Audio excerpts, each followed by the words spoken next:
woman in a little English village walking her dog. These were circumstances which people would think were nightmarish.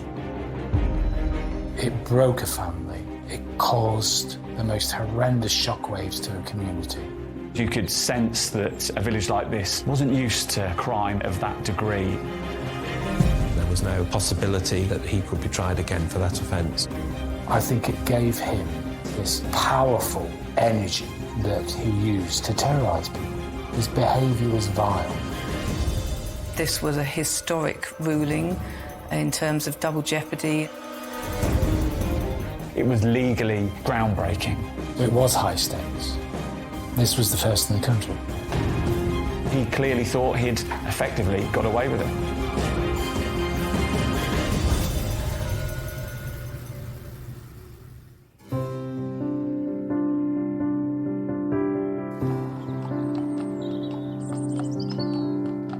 Ascot under Wychwood, a pretty picture postcard village that's home to just 500 residents. This peaceful, rural parish lies in the Evenlode Valley in Oxfordshire.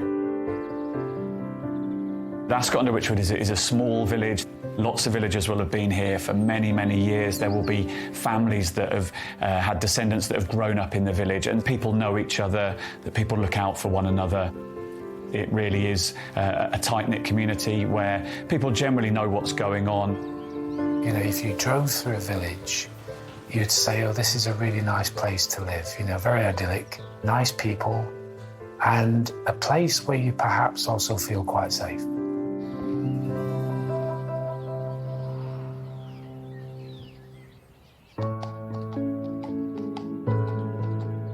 In this idyllic Oxfordshire village lives mum of two, Vicky Thompson. Vicky was an absolutely delightful mum, wife, and, you know, loved her family, great family unit. People that came into contact with her, you know, equally found her delightful. You know, she was a lovely, kind lady. Vicky was a key part of the village community, as many people were. People would have known her in the village, and clearly living a nice, quiet life in the Oxfordshire countryside. She's often seen out walking her beloved dog, Daisy. She loved the fact that she could just, you know, come out of her front door and within moments she'd be surrounded by fields, you know, with a dog and the children. So, you know, for her, I think it was a perfect place for her to bring up her family. But Vicky's perfect idyll is about to change. Vicky had just celebrated her 9th wedding anniversary with her husband in the village pub where she worked. So on the Saturday, they take it easy, relaxing in the garden. It was a pleasant day, the weather was beautiful, so it was a typical, you know, idyllic weekend, really, that, you know, that's what families sort of strive for. In the afternoon, Vicky decides to take collie Daisy out for a walk. It would have been about 3:45, 4 o'clock when she set off at a regular time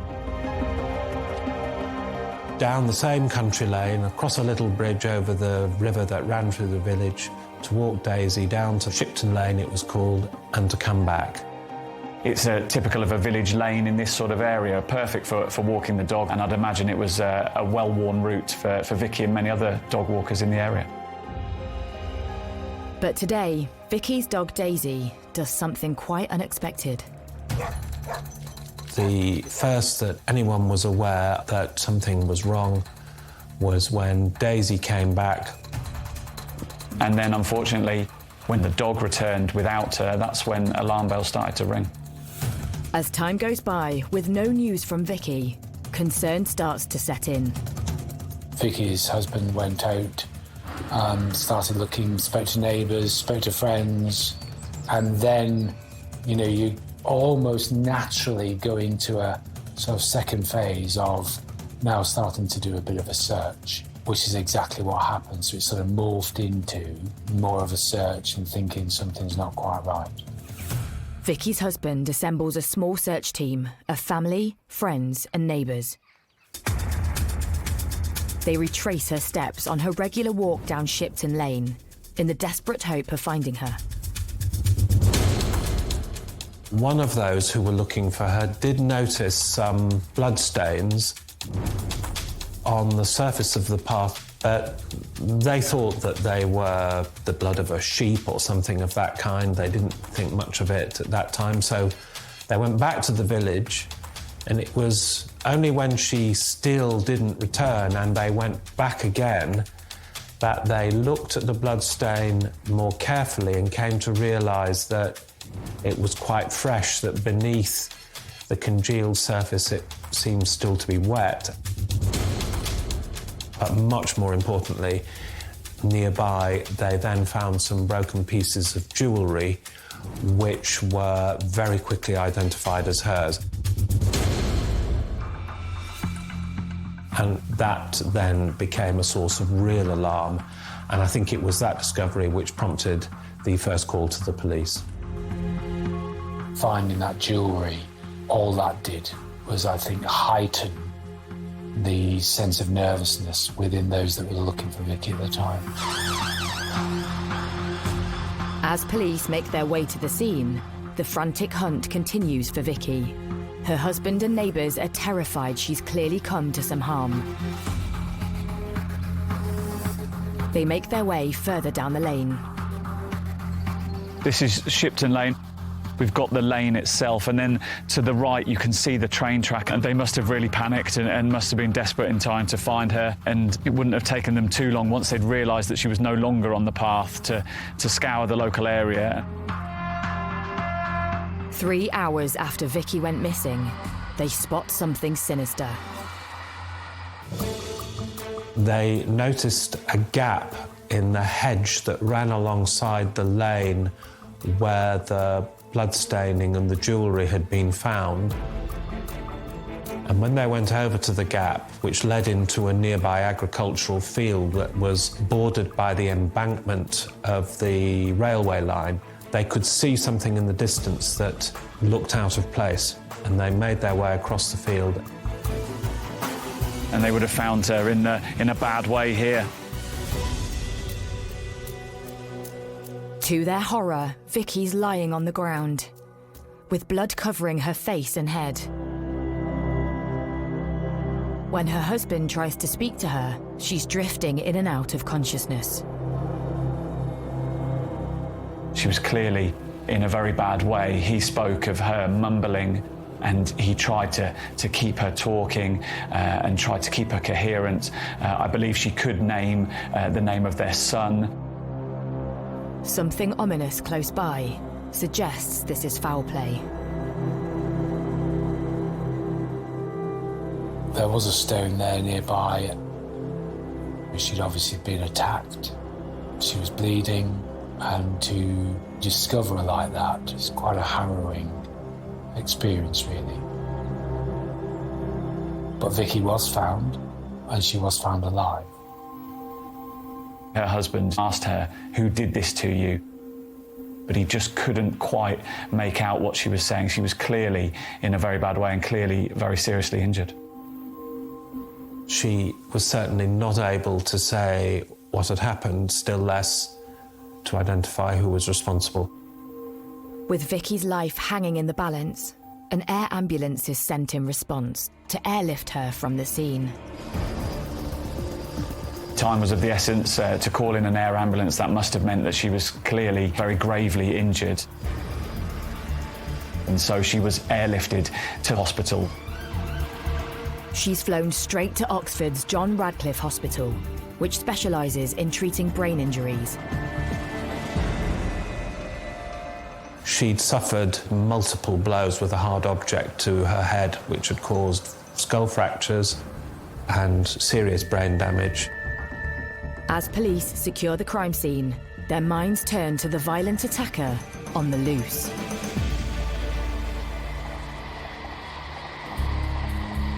Had Vicky been in a position to talk, there is no doubt that she'd have said exactly who'd attacked her, because of course everyone knew everybody. Sadly, she wasn't able to do that. With no immediate suspect in the frame, the fear of an attacker living in their tight-knit community is the talk of the village. People think that it could have been them, that it seemingly there's no targeting, that perhaps this was just a random attack on any dog walker. It could have been them. And I think that probably did strike home to the local community and perhaps the wider community in the county and beyond. Within the community, there's no doubt that it was colossal. You know, that fear of crime can be just as powerful. And when you've got a small community that has been completely rocked by what unfolded, there's no doubt that it impacted that community severely. Over the next 6 days in intensive care, Vicky Thompson fights for her life. Her condition quite quickly deteriorated, and she died a few days later.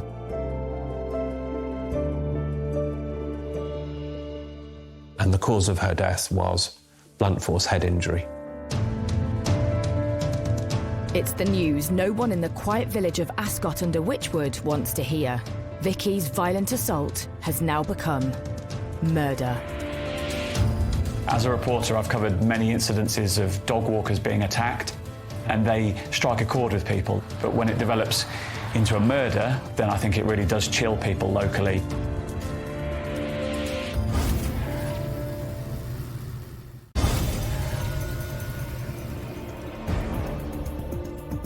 In the quiet Oxfordshire village of Ascot under Wychwood, mum of two, Vicky Thompson, has been brutally attacked whilst out walking the dog, and dies 6 days later from her injuries. With Vicky's violent killer still at large, her community and the wider public are in shock. The profile of the case, of course, was substantially enhanced by where it took place, because this was a late summer's afternoon, a woman in a little English village walking her dog. These were circumstances which, upon reading them, people would think were nightmarish. This was not something that was supposed to happen. And I think for that combination of reasons, it very quickly attracted a great deal of publicity. So the pressure's on for Thames Valley Police to track down Vicky's brutal attacker. This is the area where the incident occurred, and it is typical of an Oxfordshire village. We're on the edge of the Cotswolds, and it is a lane. You can clearly see why it was popular with dog walkers. It's the kind of lane that's quite overgrown. It's the kind of area that someone who didn't want to be seen could perhaps sort of conceal themselves and look as people walked along. We've got the railway line to my right here, the embankment, which is where Vicky was found. Since the assault, police have been sweeping the area, looking for clues that could lead to the killer. Looking at the lane, looking at the jewellery that was found, it was a view that perhaps where she was found wasn't necessarily where she was ultimately attacked at the time. Scenes of crime officers retrace the killer's steps, back to the bloodstains on the path where they believe the attack happened. As with all crime scenes, that becomes the most fundamental starting point of your investigation. Because what's left behind is what you need to try and secure. At the attack scene, clumps of blood-stained hair are found on nearby rocks. Vicky was clearly struck about the head with a blunt instrument, potentially a rock or a stone, and clearly suffered very serious head injuries. It then appears that she was moved somehow, perhaps dragged over towards the railway line. Although the attack happened in broad daylight, investigators have got their work cut out finding any witnesses. This is the Cotswold line. It is a pretty quiet line. There isn't a main line. There won't be too many trains coming past at any time of day. And so no one would have really witnessed it. There wouldn't be too much passing traffic. Police are also trying to work out why Vicky was dumped by the railway line. Potentially moving Vicky's body or moving her unconscious body towards the embankment might have concealed what had happened, that potentially it might have been made to look like an accident, but there was no real motive put forward for why she was moved closer towards this railway embankment. But 200 metres from the scene of the attack, officers make an intriguing find. In a hedge was found a plastic bag which contained 2 items of ladies' underwear that were discovered to have been contaminated with semen. This was obviously a hugely significant find, both because of what it was and because of where it took place. Although the underwear does not belong to Vicky, it's sent off to the lab for DNA analysis. Meanwhile, police continue the hunt for potential witnesses to the attack. 2,500 people would eventually be interviewed in the surrounding area. A huge amount of work was done. House to house was done, lots of statements taken. Because unless you start to build up a picture, you can only do that by engaging with the community. And so it was a significant, large investigation, treated as a serious investigation right from the very outset. But in the village, one name starts coming up on the doorstep. 20-year-old odd job man, Mark Weston. And there's those that, are mischievous and those that are perhaps, trouble. Mark Weston was trouble, not mischievous, he was trouble. And the investigation identified Mark Weston as a key suspect, and they had every reason to do so. And police are told Weston is often seen on the path leading towards the crime scene, Shipton Lane. He used to go down there. This is a chap, we've got to bear in mind, he didn't have a day job. He hanged around. So this place was a sort of regular haunt. There was lots of witnesses that would place him on this lane because it was a regular thing for him to do. Through door-to-door inquiries, 4 separate villagers tell police they saw Weston heading towards Shipton Lane just before the approximate time of Vicky's attack. The local post office clerk claims she saw him looking alarmed, covered in sweat, and running away from the village only an hour later.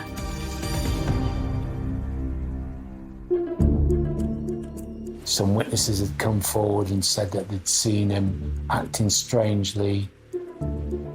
It became very clear, as a result of, the inquiries that went on, that Weston became a suspect. So police pay a visit to Mark Weston. On the morning of the murder, he claims he went fishing and shopping, but was at home all afternoon during the time of the attack. 3 days later, when police question him again, his story changes, and he says he was at home all day. 5 days later, it's a different story. Weston claims he actually left his house at 5 p.m, not long after the attack, to call on his neighbours who weren't in. But Weston's neighbours beg to differ. They say they had been at home at the time Weston said he'd visited and had never seen him. For police, something doesn't stack up. There are conflicting reports about where he was. All this sort of stuff was coming in that conflicted with what Mark was saying. It would be right to look at him very carefully. But looking very carefully is one thing. Having the evidence to support an arrest is another.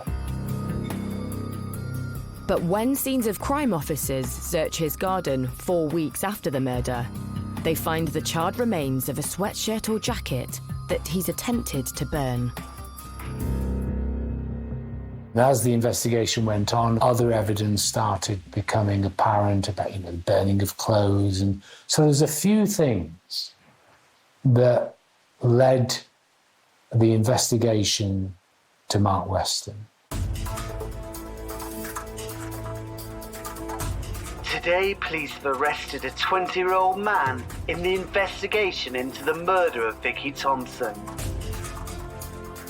As the evidence builds, Mark Weston is arrested and taken in for questioning. He maintains his story, that he was at home at the time of Vicky's attack.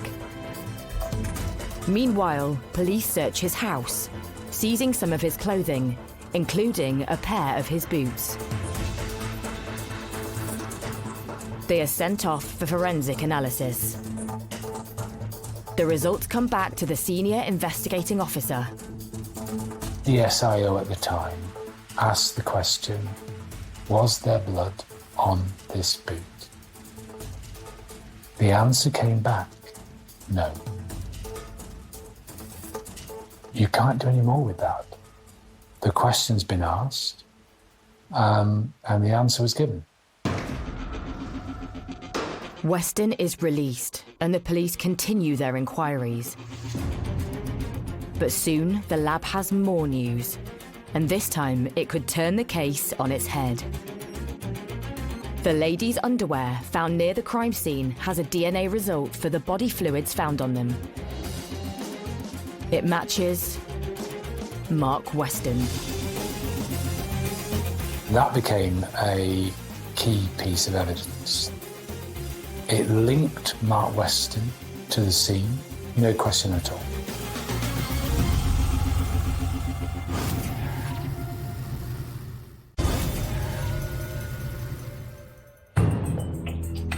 In Ascot-under-Wychwood, Oxfordshire, police have a prime suspect for the murder of mother of two, Vicky Thompson.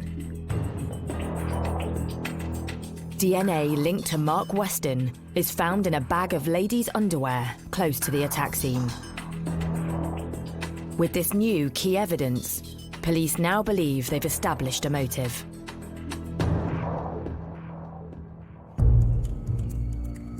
He quite possibly was seen by Vicky performing a sex act and perhaps reacted angrily to Vicky, perhaps accosting him and asking him what's going on, and then things escalated from there.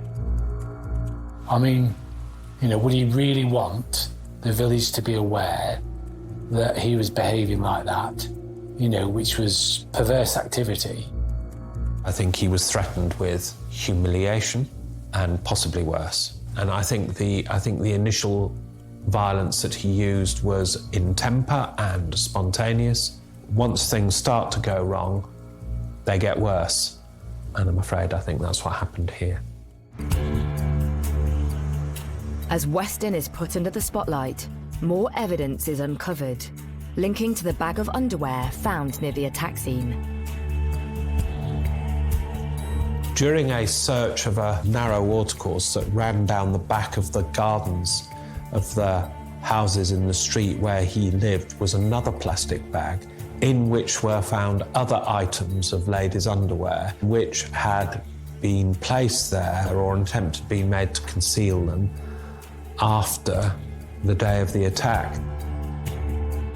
He did not want items of ladies' underwear to be found in his home which would connect him to the scene, and so he had separately disposed of those so as to prevent that connection from being made.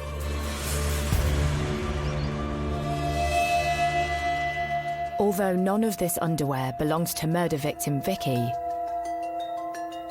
police can now see Weston's trying to hide a sordid secret.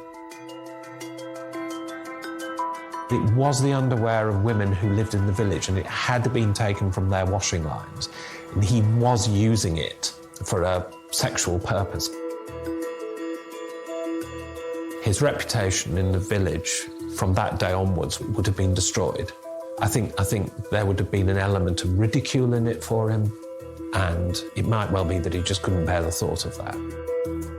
It seemed from the evidence that Mark Weston perhaps had a troubling relationship with women and perhaps fixated on some women locally. We will never know.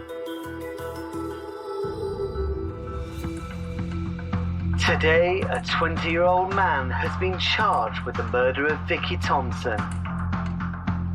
6 months after Vicky Thompson's brutal killing, Mark Weston is charged with her murder. Then, in November that same year, he finally faces trial at Oxford Crown Court. But before the case barely gets underway, the prosecution's dealt a serious blow. I think the police and perhaps the Thompson family felt very aggrieved that the judge presiding over the trial ruled inadmissible some key evidence, and that was that bag found with 2 pieces of underwear containing DNA from Weston very near the scene. That was ruled inadmissible. The jury couldn't know about that. With little other evidence proving Weston's inappropriate sexual behaviour, the judge believes this one piece of proof could unfairly sway the case. The judge felt it just wasn't fair for Weston that he would get a fair trial if that was admitted. And I've got no doubt having that judge make that direction would have been hard to be accepted. But the law is there to protect everybody, whether you're a victim or an offender, to make sure, from an offender's perspective, that you get a fair trial. But police have now lost their vital evidence linking Weston to the crime scene. And so a key bit of evidence, a key bit of fact-finding from the police was ruled out at a stroke. It is unfortunate that that wasn't admitted as evidence. It would have been crucial. It would have significantly helped the Crown's case. As the trial continues, the prosecution case never recovers. There have always been discrepancies and inconsistencies in the accounts which he gave at the time about his movements, but none of that was sufficient to prove an opportunity for him to have been where she was in order for him to have carried out the attack. And in the absence of a piece of evidence which could clearly establish that, it was always going to be difficult. Following a trial lasting 14 days, the jury retires to consider the case. To the court's surprise, they return in just 50 minutes. The verdict? Mark Weston is not guilty. It's a body blow for the police and Vicky's family. An acquittal in 50 minutes or so is fairly rare in my experience, and so clearly the jury in that original trial just didn't feel there was the evidence there to convict Mark Weston. An acquittal so quickly after retirement was interpreted as a declaration of innocence, a statement by the jury, not merely that it hadn't been proved that it was him, but that it very definitely wasn't him. It is very disappointing when a jury does come back and return a verdict of not guilty, when you know and you strongly believe that that person is guilty.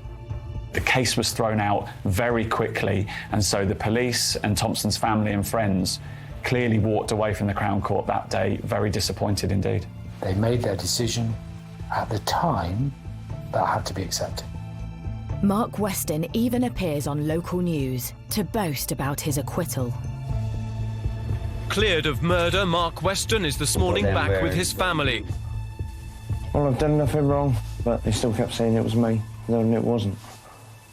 But now they've come to realise they had the wrong person.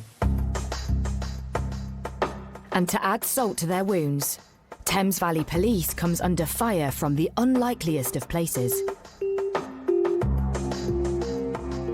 Following the acquittal, one of the jurors felt sufficiently strong about what they had observed during those proceedings to write directly to Mr. Weston, suggesting that he might sue the Thames Valley Police for a wrongful prosecution.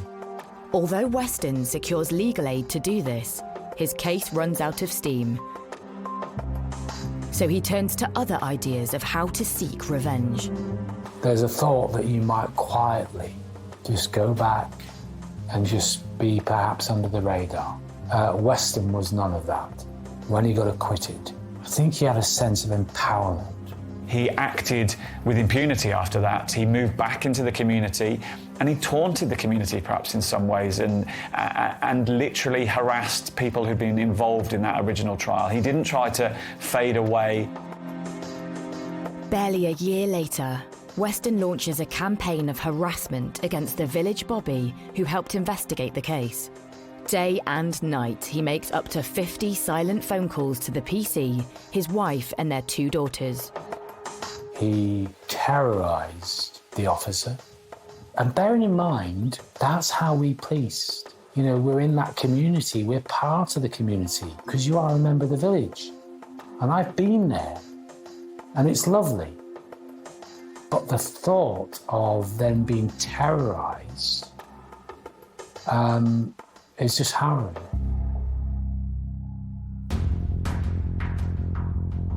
After police put video surveillance on the village phone box and record Weston's phone calls, he's convicted for harassment.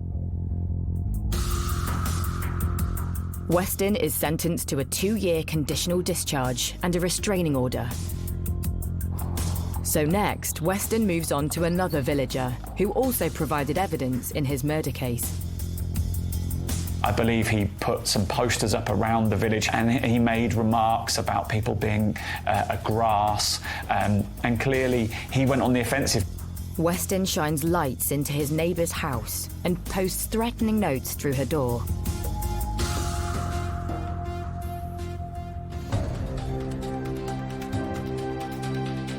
Mark Weston is convicted of harassment once again. He's sentenced to 100 hours of community service. This empowerment, I think, overwhelmed him. So he became very vexatious. I am permitted to do this because actually I've been acquitted. I think it gave him this powerful energy that he used to terrorise people. His behaviour was vile. He was perhaps a little bit arrogant. He didn't feel that he was under any threat from being hauled back to court. The law at the time meant that he couldn't be retried for the same offence, and so he clearly thought he'd effectively got away with it. But a change of law on the horizon would soon give the investigators new hope. Why? Because we knew, without question, that Mark Weston killed Vicky.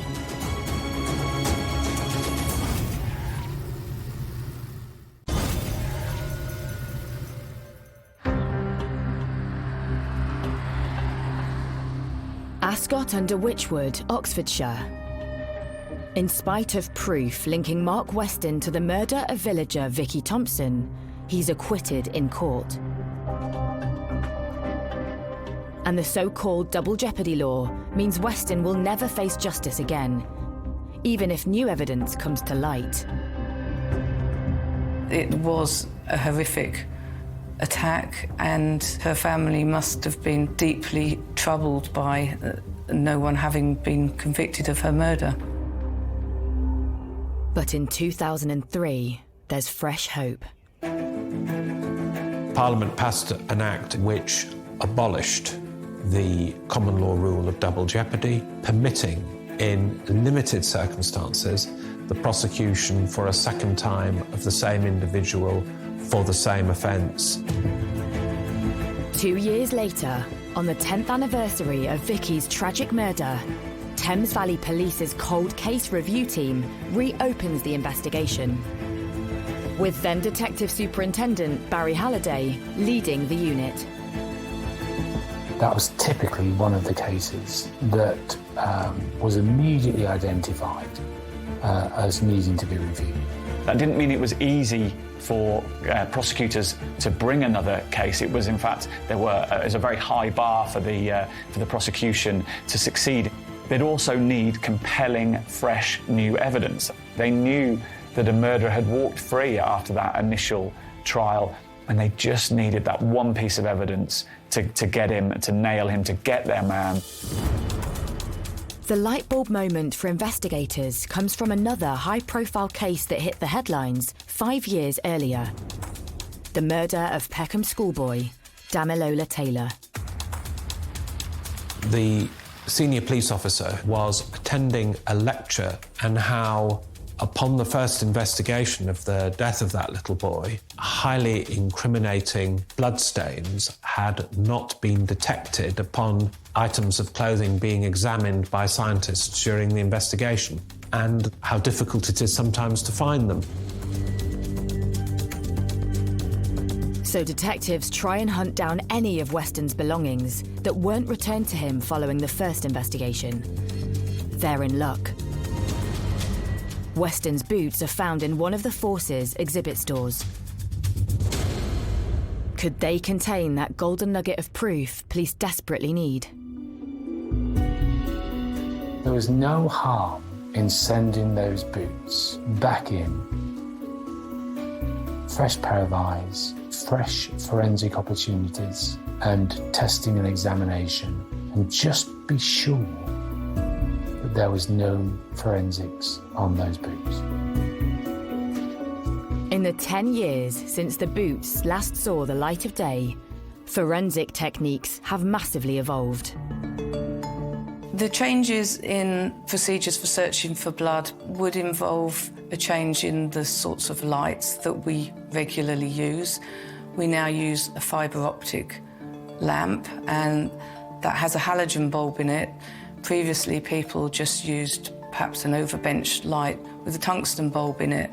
And we know that that change in lighting is much better for looking for bloodstains. The other change is that we will more regularly use a low-power microscope to search an item for blood, whereas previously that wasn't routinely used. So scientists put Mark Weston's boots under the microscope to see if the tiniest spot of blood had been missed the first time round. The fact that they are black proves to be the greatest challenge. People think of bloodstains as being bright red. Well, they are when they're fresh, but they very quickly change their appearance. They darken. The blood doesn't show up readily on a black surface. There are also lots of nooks and crannies, and it has a very intricate surface, so it's a difficult item to examine, and I think even a careful and diligent scientist could miss blood if they weren't examining it under optimum conditions. But soon, forensic scientists hit the jackpot. We found some blood staining on Mark Weston's boots, and DNA profiles were obtained from that blood, and those matched Vicky Thompson. That was really the significant moment in this case. It was the turning point. It's the news the cold case team have been longing for. The case was never closed. And to get a moment like that where you're told that all that hard work that your team has ploughed into and actually you get fundamental evidence is euphoric. They'd finally found that smoking gun, that real piece of evidence that they needed to seal the conviction that they thought they should have sealed years earlier. After 4 years spent rebuilding their case, police swoop in to rearrest Mark Weston. He was absolutely, frankly furious. You know, he was adamant, arrogant, can't believe this is happening to me again. You know, that sort of behaviour. So all the evidence was presented to him, including the overwhelming evidence of the blood of Vicky on his own boots. Absolutely no response from him at all, accepting any responsibility or liability for Vicky's death. A complete and utter denial. But the police aren't home and dry with a prosecution yet. Next, they have to convince a court of appeal. And these are uncharted waters. It's one of the first times a double jeopardy case has been heard before the court. Our case was made very strongly, and then there is that huge sense of nervousness whilst you're waiting for the decision. After weeks of waiting, police and prosecutors finally get news. Given how compelling the evidence was, the Court of Appeal made the decision that it was in the interests of justice for Mr. Weston to be tried again, and his acquittal was quashed. That was agonising, waiting. But the news came back. You are elated. It was a great moment when we heard that the Court of Appeal had overturned the acquittal. This was a historic ruling in terms of double jeopardy and introducing new scientific evidence. 5 months later, Weston finally hears the murder case against him for a second time. There was a real sense that Thames Valley Police had been given a second chance here, and so there was a sense of tension that the police were gambling in a sense, that this was their final throw of the dice. It was high stakes. The tension was immense, and Weston continued to be as arrogant as ever.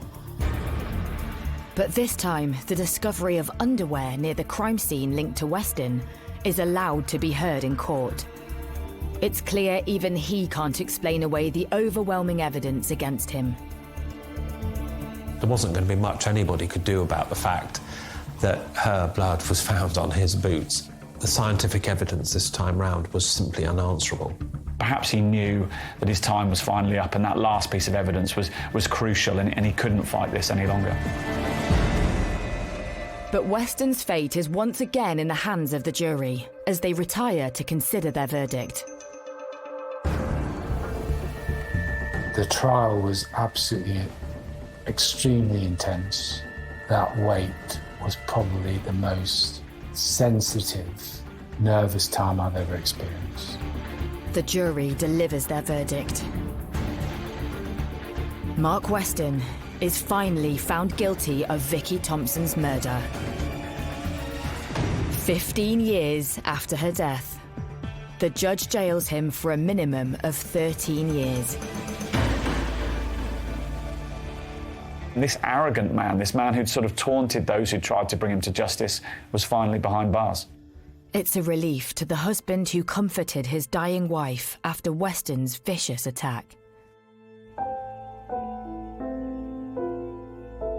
It doesn't bring back his wife, and nothing can, of course, but it was the verdict they wanted.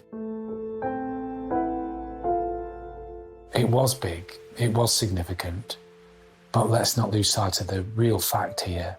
The real fact here is Vicky lost her life. She shouldn't have done. It broke a family. It caused the most horrendous shockwaves to a community. And this individual evaded capture for all those years. And the case will forever be etched in the memory of the quiet Oxfordshire village of Ascot under Wychwood. It was clearly a case that had a big impact locally, and perhaps continues to do. People haven't forgotten what's happened, and so that case does still live long in the memory locally. And what of Mark Weston himself? There's no remorse, there's no acceptance. This was a miscarriage of justice. Well, that was rich.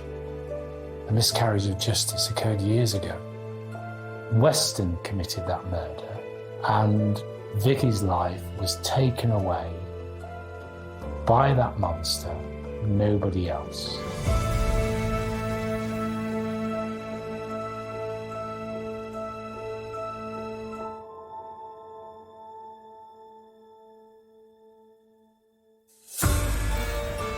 Gripping from the get-go, witnessing a murder is just the tip of the iceberg. The mob offers a way out and a tough decision in The Cleaning Lady, available now on Sky Witness with a new episode every Monday.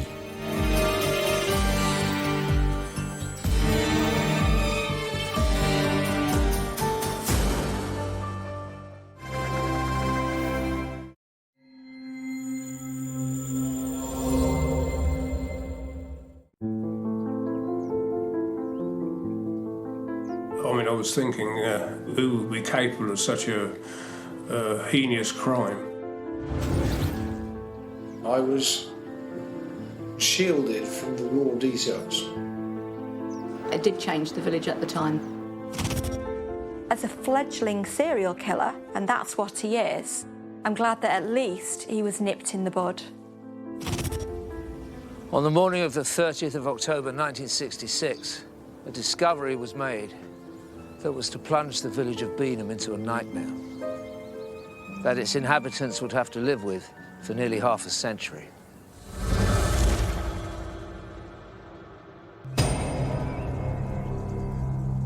The village of Beenham in Berkshire is only 51 miles from London, but in 1966, this rural community may as well have been a million miles away. Back in the 60s, we all knew each other. It was more tight-knit than it is now. It's still a very close village, and everyone knows each other and looks out for each other. In the 1960s, Beenham would have been a quiet village. We never got called up to there for any problems at all. Early in the morning of Saturday, the 29th of October in 1966, police received a call about a missing 17-year-old au pair called Yolande Waddington. Yolande had only been working at the farm as an au pair for a matter of days before she went missing and was then reported missing by her employer. At the same time, a discovery was made on land belonging to the farm where Yolande was a nanny. Some clothing was found in a barn by one of the farm workers. He thought no more of it because previously other clothes had been found there. It was a location used by courting couples. Unaware of the clothing, police spread the word about the missing 17-year-old. The following day, further items of clothing were also found within the barn when farm workers went and moved some bales of hay. At that point, Yolande had been reported missing, so the fact that the clothing was found in the barn, reasonably close to where she was living, raised suspicions, and her employer was called to the scene.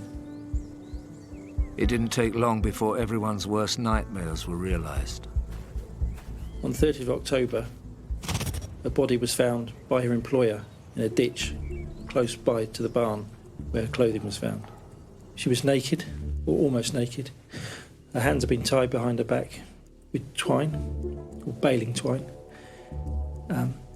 She had an item of clothing wrapped around her face and stuffed into her mouth. She had an injury to her rib cage just below her left breast, and she also had baling twine wrapped around her neck. And it was that what killed her. 1966 was a time before DNA and databases. All they had was good old-fashioned police work. It was obvious from the outset that it was a murder, and it was treated as such. Rodney Watson and Gary Deacon were local PCs at that time. A telephone call came in to the effect that a body had been found in a ditch in a farm track at Beenham.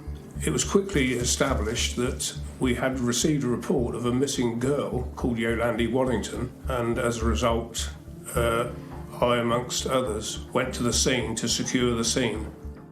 Murders weren't known in those days as such, so everybody was sort of rushing around trying to get things organised, and I had to go to sort of do the search that was going to be taking place at the scene. We were greeted with open fields, rural tracks, the barn down the road, and farm tracks, and basically all rural area. We were searching at the time with sort of what would be garden instruments, the rake, hose, garden forks, shears for cutting the grass. The atmosphere at the scene was quite sombre. Obviously, it was realised that the body in the ditch was a female and matched the description of Yolande Waddington, and she'd obviously passed away. You'd read about it in textbooks and everything, and you'd done it at a training school, but to be actually involved in a murder search was an experience. I actually conveyed Yolande Waddington to the Royal Berkshire Hospital, to the mortuary. I mean, I was thinking, you know, who would be capable of such a heinous crime? Identified by her employer, police were dispatched to give Yolande Waddington's family the horrific news. Giles, Yolanda's younger brother, was 8 in 1966. But I do recall this picture of opening the front door and finding a policeman in his full sort of uniform standing in front of me going, "I need to speak to your mum and dad." And that's the only real record I have. And then I have recollections of lots of people being in the house that were a bit unusual. And I would assume, in that case, there were various detectives. This had been Yolanda's first job away from the family home in Newbury, and despite only being in Beanham a few days, she was known as a friendly, talkative girl. News of the murder travelled through this country village fast. I can remember the police presence. There were suddenly lots of policemen everywhere. When you came out of school or if you went to the village shop, there were policemen around, and it is quite memorable, something like that. It did change the village at the time then. Berkshire was really a rural county, and apart from the normal problems that you had, maybe the occasional pub fights at the weekend, murders were unknown as such. A call was made to London. In 1966, it was standard practice for the Berkshire Constabulary to request the assistance of a Detective Chief Superintendent and a Detective Sergeant from the Metropolitan Police. And it was felt that Metropolitan officers had the necessary experience and expertise in order to lead on these rare and serious offences. With Scotland Yard on the scene, the investigation continued. In the following days, a thorough search took place of the barn in the immediate area. Various items were seized. Sacks from within the barn, Yolanda's clothing, a comb was found, a knife was found, which was believed to have been the knife that caused her injury. The items were sent to the Metropolitan Police Lab in London for analysis, and then officers concentrated on piecing together Yolanda's final movements. Yolandi Waddington was last seen on Friday the 28th of October 1966 in the Six Bells public house, Beanham. She got in there to buy a packet of cigarettes. She appears to have smoked one of the cigarettes within the bar and then left. That was the last time she was seen. It was always felt, I believe, that the offender would have lived in and around the Beanham area because of the isolated nature of where Yolandi was found and the fact where she was last seen within the village centre. And therefore, investigators felt that the answer to who was responsible laid within the village. Everyone within the village was interviewed. The inquiry centred on who was within the Six Bells at the time she was, who left shortly after she did, and if they did leave, where did they go? During their inquiries, officers began unearthing information that could prove crucial to capturing Yolandi's killer. The landlady of the Six Bells was interviewed.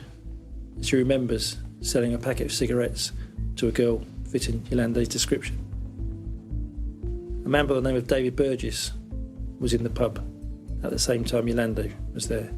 He'd been there the majority of the evening and left shortly after she did.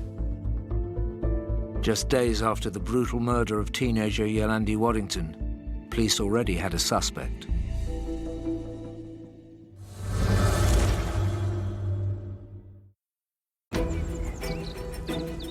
In 1966, the rural village of Beanham in Berkshire was left reeling when the body of 17-year-old au pair Yolandi Waddington was found naked and strangled in a farm ditch. Local police had been bolstered by the arrival of the Met Scotland Yard.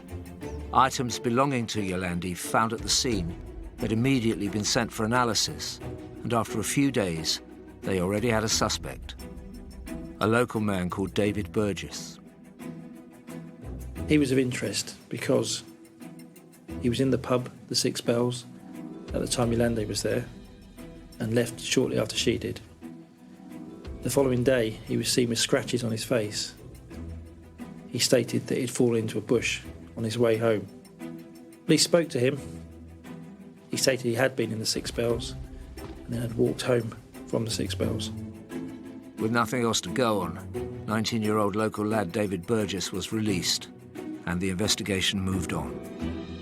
Everyone within the village was interviewed to establish where they were on the Friday that Yolande went missing.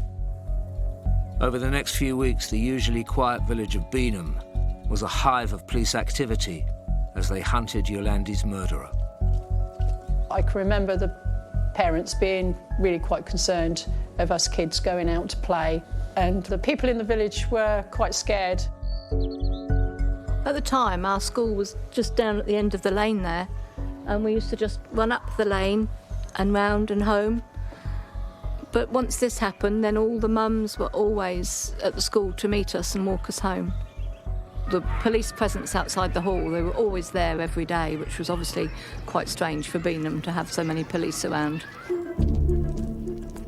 There's always ripples to any murder, but in a very small community, I think that those ripples are felt very, very keenly. Immediately, you start to look at your neighbour and feel suspicious, and immediately there's a fear. And a fear of people who are close to you and known to you. This is not the kind of thing that happens to us. It's the kind of thing that we read about in newspapers or we watch in plots on TV or in Hollywood films. After almost 2 weeks of inquiries, where over 1,000 statements were taken, Yolande's clothing and effects had been analysed. The results were to send the investigation in a direction that would end up making history. During the investigation at the barn, her jumper was found. On that jumper was blood.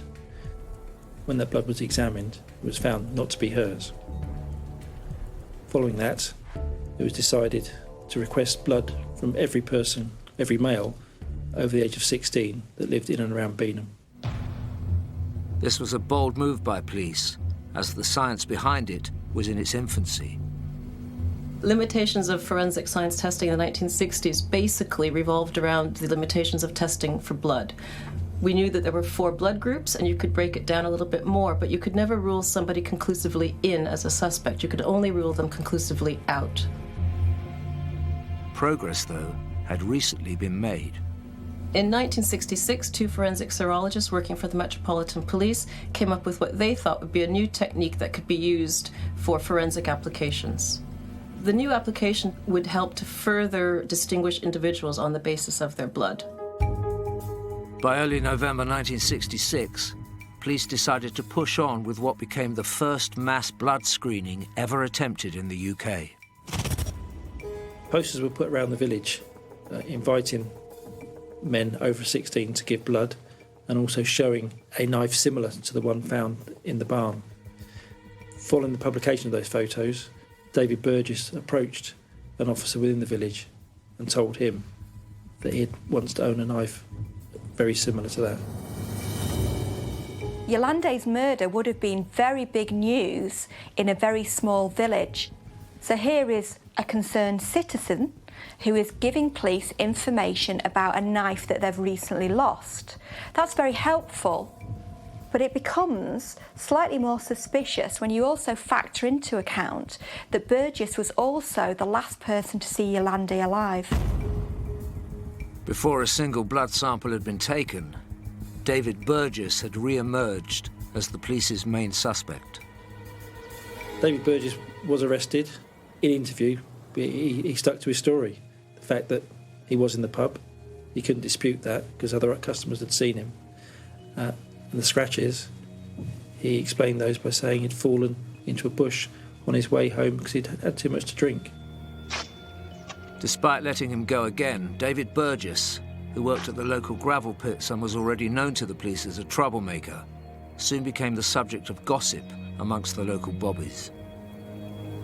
I was kept abreast of things through snippets of colleagues who were undertaking the parts of the inquiry teams, and it became obvious that David Burgess was the chief suspect, although it was proving difficult to back up his claims with actually corroborative evidence.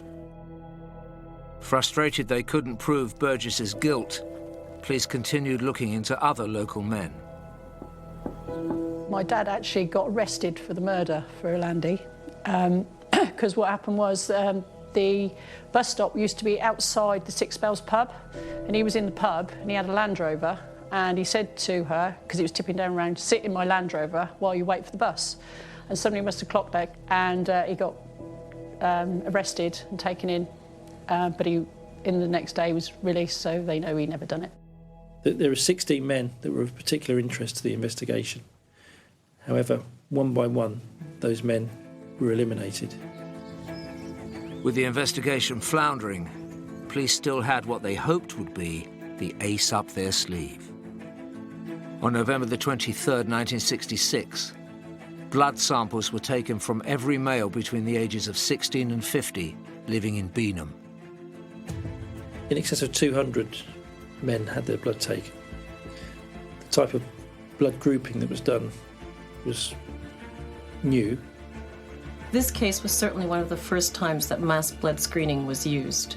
The most well-known instance happened in the 1980s, but this predates it by at least 20 years. Police were hoping that identifying whose blood was on Yolandi's jumper would lead them to her killer.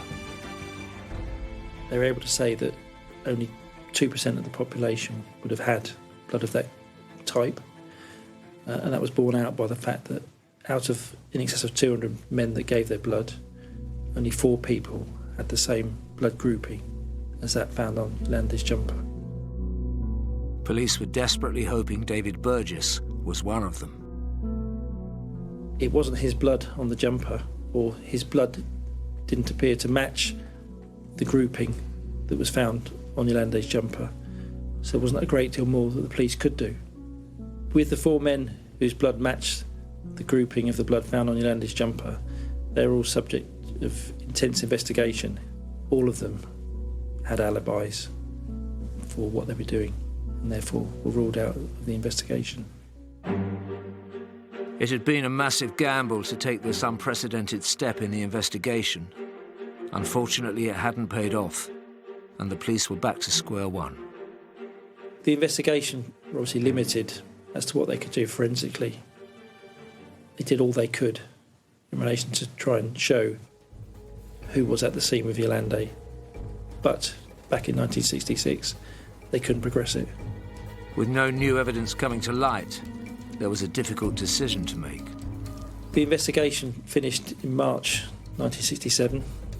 The officers had done all they could to try and establish who was responsible for Yolandi's death, but unfortunately, after almost 6 months, they had no evidence that could be used to charge someone with her death. I imagine that the killer would be feeling that they'd gotten away with it, they'd been successful, and they'd be feeling quite a thrill from that. They'd be feeling empowered and invincible. The investigation was never officially closed, and suspicions remained about David Burgess. But for now, the evidence from the scene was stored for future analysis. Despite all the police's efforts, the murder of Yolandi Waddington remained unsolved.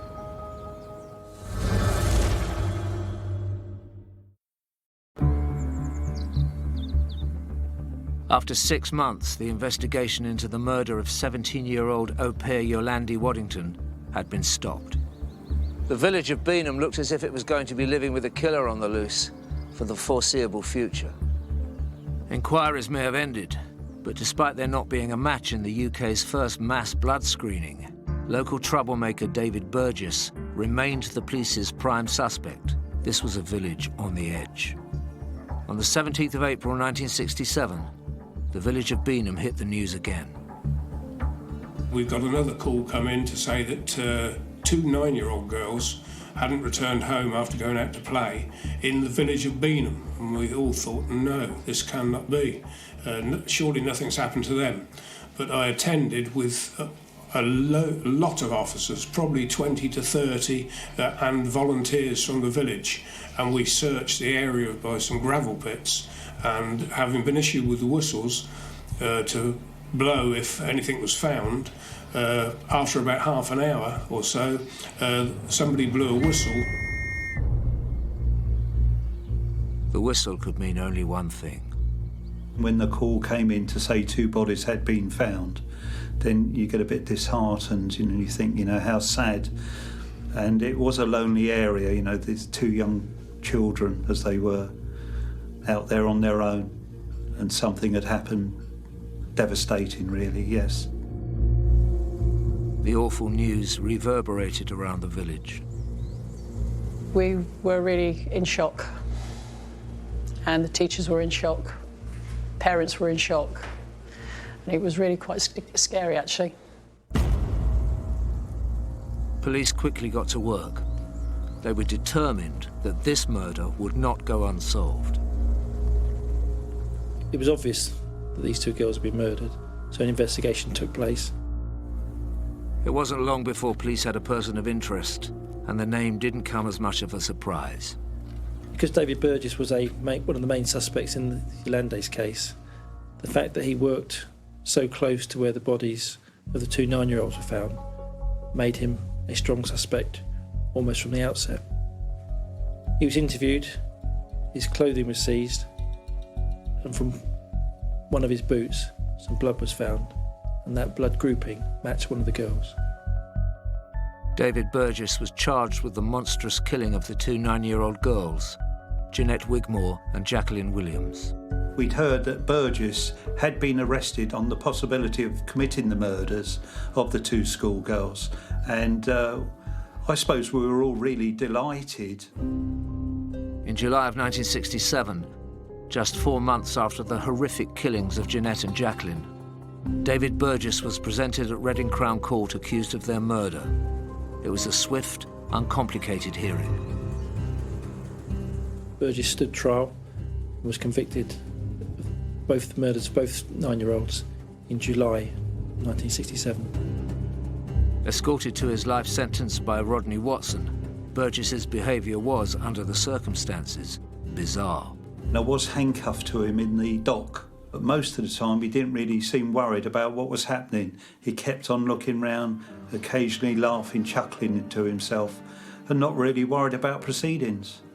And a very strange person I found to be in that position. I would have been worried myself.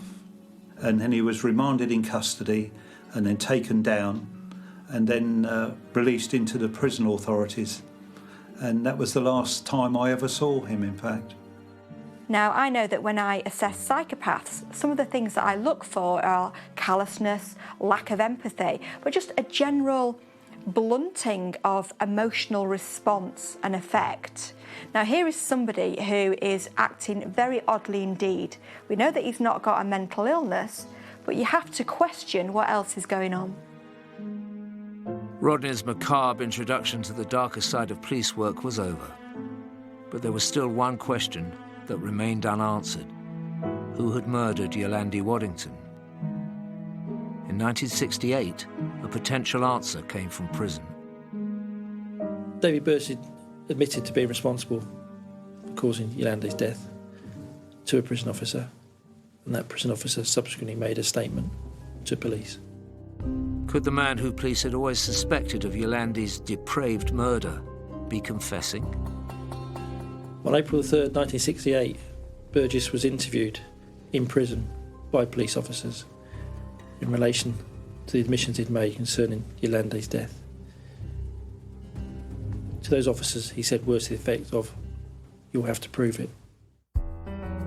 The fact that somebody was prepared to indulge in this sort of conversation and admissions and them saying you prove it as if it was some sort of game, totally disrespectful to the girl and the family and the family of the 2 other girls. In talking about Yolande's murder and taking responsibility for that murder, Burgess is meeting 2 needs. First of all, he's letting people know how clever he is because he's got away with murder. But also, crucially, he's re-engaging with that murder and re-engaging with the emotions that that murder brought about in him. So he's feeling powerful, he's feeling a thrill. And let's face it, when you're incarcerated, there are very few other outlets for that type of thing. If you can't commit a murder, you talk about a murder. Police decided to test Burgess's blood one more time. Following his admissions, the jumper was tested yet again in relation to the blood found, and a report was submitted to the Director of Public Prosecutions. However, the blood grouping still didn't match that of Burgess, and as a result of that, the Director of Public Prosecutions stated that he didn't believe it was worthwhile pursuing the charge against Burgess. It was a bitter blow, and it was looking like Yolandi's murder was never going to be solved. In 1996, 48-year-old convicted double child murderer David Burgess absconded from open prison. At one point, Burgess was on the run for in the region of 18 months and took over the identity of someone that he knew that had died. Was subsequently arrested when he committed an armed robbery. We don't know where he was throughout the 18 months. Sexual offending by its nature is addictive, and here is an individual who would be at very high risk of reoffending. But that's not to say that other murders would be inevitable, although they are possible. When I heard that he'd escaped from an open prison, my thoughts were, how could somebody who's killed two 9-year-old girls be deemed safe to allow out into the public? By February 1998, David Burgess was back in prison, whilst Beanham tried to get back to normal. But the village always had a cloud hanging over it. There's a very good history of Beanham, which was written by the local history group some 10 years ago, but it doesn't mention the murders. It was a subject that was almost taboo. I would say I would very rarely hear anyone talking about it here in the pub. As many try to forget, Giles, Yolandi's younger brother, was just finding out the full horror of what had happened to his sister. I discovered a pile of press cuttings hidden away out of view. Obviously being put away so that I didn't find them, but I did, and there was this sort of Yolandi's photograph plastered on the front page, and there was sort of police and other sort of articles. So I found out a little bit to know that my sister had been murdered.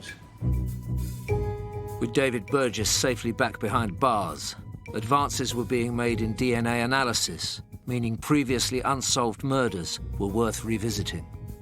In 1985, research published at the University of Leicester proved that new DNA analysis techniques could be used to link specific individuals to offences, and has since been used in many different capacities to solve homicides and sexual assault cases. This breakthrough led to cold case units being set up by police forces around the country. I retired in 2007 and then came back in my current role as a member of police staff, reinvestigating historic cases. Eventually, in September 2010, the Thames Valley Major Crime Review Team turned their attention to the unsolved murder of Yolandi Waddington. So with Yolandi's case, we initially looked at what the case was about, looked at what case papers we had, and importantly what exhibits we had, and did an audit of those exhibits to see what was still in existence, and then did an assessment as to what potential there was to use new forensic techniques on those exhibits. Could advances in forensic sciences finally help police find Yolandi's killer 44 years after her murder?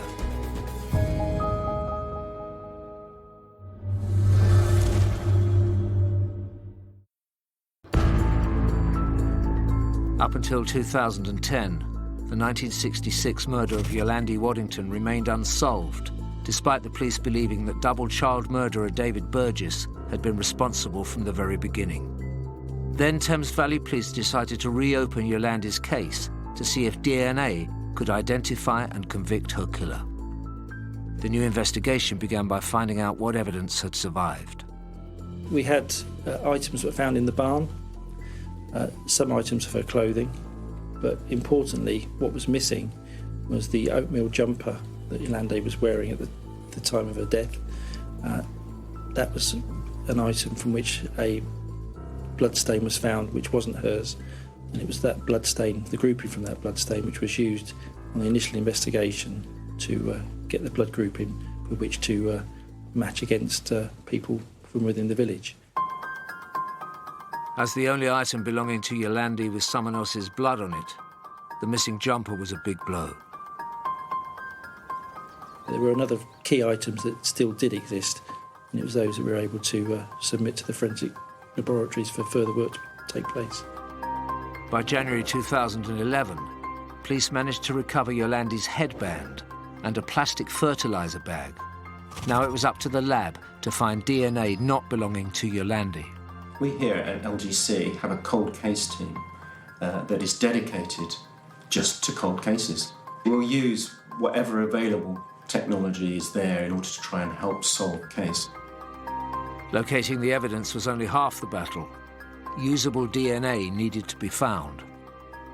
One of the most important items was the polythene fertiliser bag that was found at the scene of the crime. Because the original note suggested there was blood on there, and obviously they'd got blood grouping results from that item. So we went back to it, and sure enough, there were still crusty bloodstains on that item.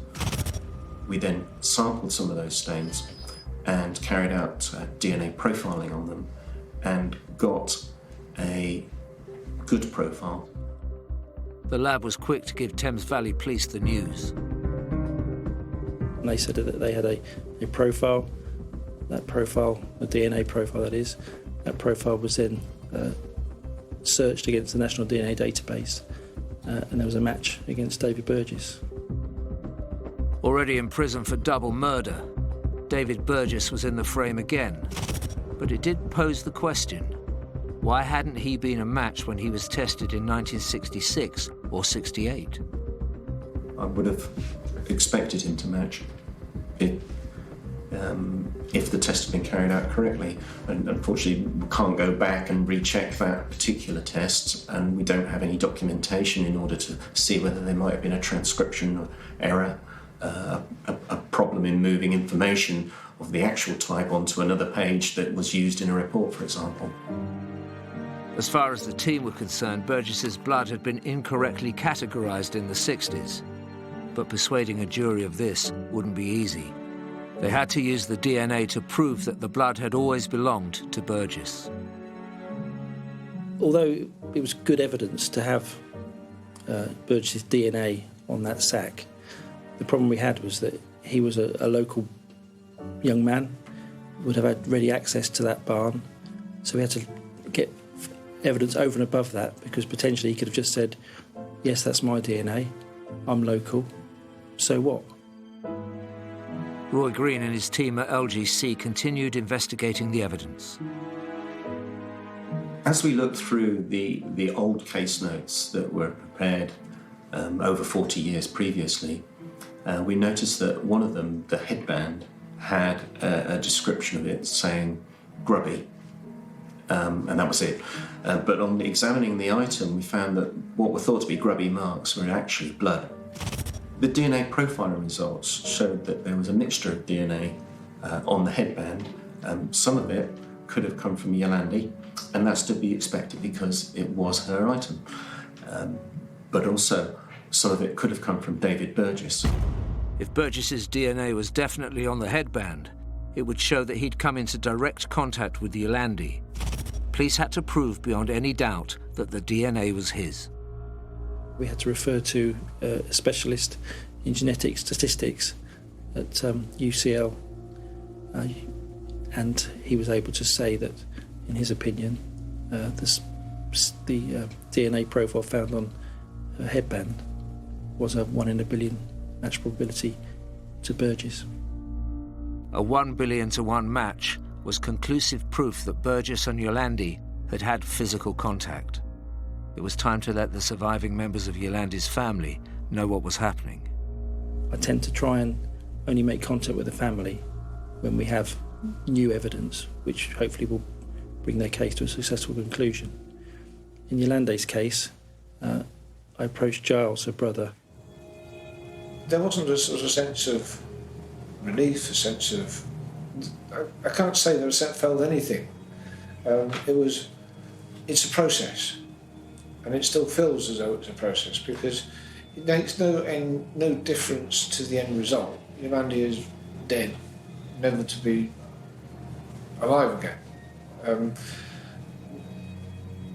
The bit that I was worried about was the impact it would have on my dad in his twilight days. For the police, turning failed investigations around wasn't just about pride. Each one of our undetected cases has obviously a victim and the victim's family. The impact on families is massive, in as much that it's difficult to comprehend what that family's gone through. And when we visit them sort of 10, 20, 30 years after the event, you can still see the impact, in as much that there's a picture of their loved one, either on the television, on the mantelpiece, and it never goes away. It's something that they think about every day. My parents were certainly not wanting a repeat. Well, their trust in anybody disappeared, evaporated completely, for the simple reason that their precious daughter had been taken from them. Pete Byrne and his team had to put together a case to back up the DNA. It's really, really pleasing to get the forensic result, but that's just the start of it, really. From that moment on, we then have to look at the case and build the case up against Burgess. Police had to painstakingly trawl through all the evidence from 1966 and find the original witnesses. They were all seen, if they were still alive, interviewed, asked in relation to their initial statement, whether they wanted to add, alter or correct anything in relation to what they'd said back in '66 to what they could remember in 2011. In November 2011, the prime suspect in 17-year-old Nanny Yolandi Waddington's murder was interviewed about some of the original evidence from 1966 that had implicated him. Did you get those scratches because Yolandi scratched your face? I had nothing whatsoever to do with her death. I've told you that. And you won't believe it because I'm a liar, you said. We're saying the knife that you lost is identical. You say you lost. Is identical to the knife that was used to murder Yolandi Waddington. That's a coincidence, isn't it? Your missing knife is the same knife that was used. How many people in Venham had a knife similar? How many people? Are they all suspects, are they? Finally, Burgess was asked about his confession to prison guards. And you thought it was safe to say that here? No. It was safe, wasn't it? I'd never say something like that if I committed a murder. I wouldn't go around shouting about it.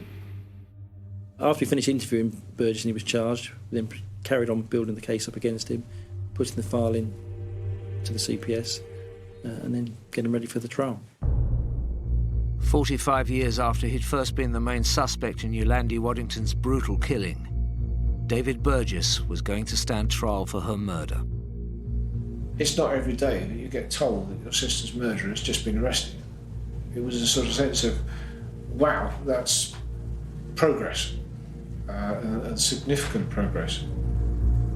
On the 18th of June 2012, David Burgess stood trial at Reading Crown Court.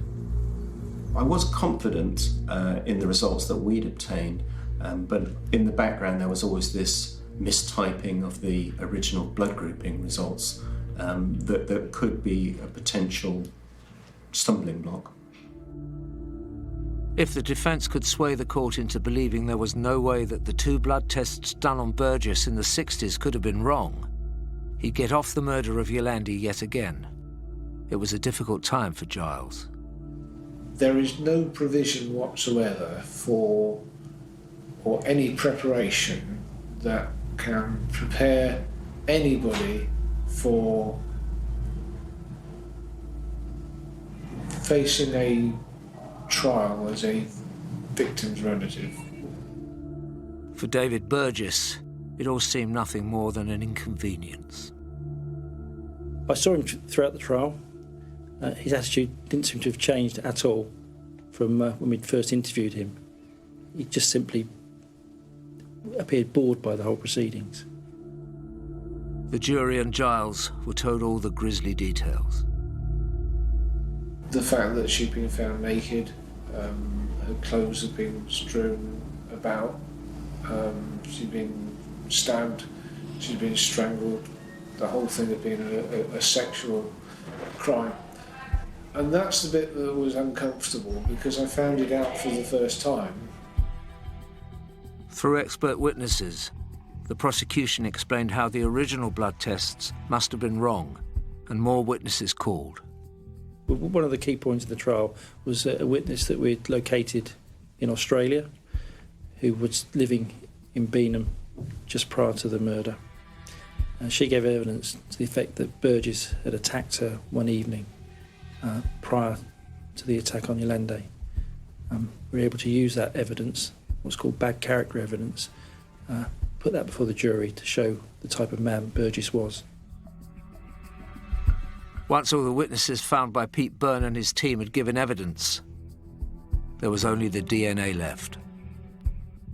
We're fortunate that the scientist was able to explain to the jury in layman's terms what that DNA consisted of and how he was confident that the DNA that was found on the items belonged to Burgess. In the end, everything relied upon the jury understanding the complex evidence. The trial lasted 5 weeks in total. The jury were out for 5 days, after which they came back with an 11-1 majority verdict that Burgess was the killer. On the 23rd of July 2012, almost half a century after Yolande Waddington's murder, David Burgess was sentenced to 27 years imprisonment. It was a huge relief to Giles.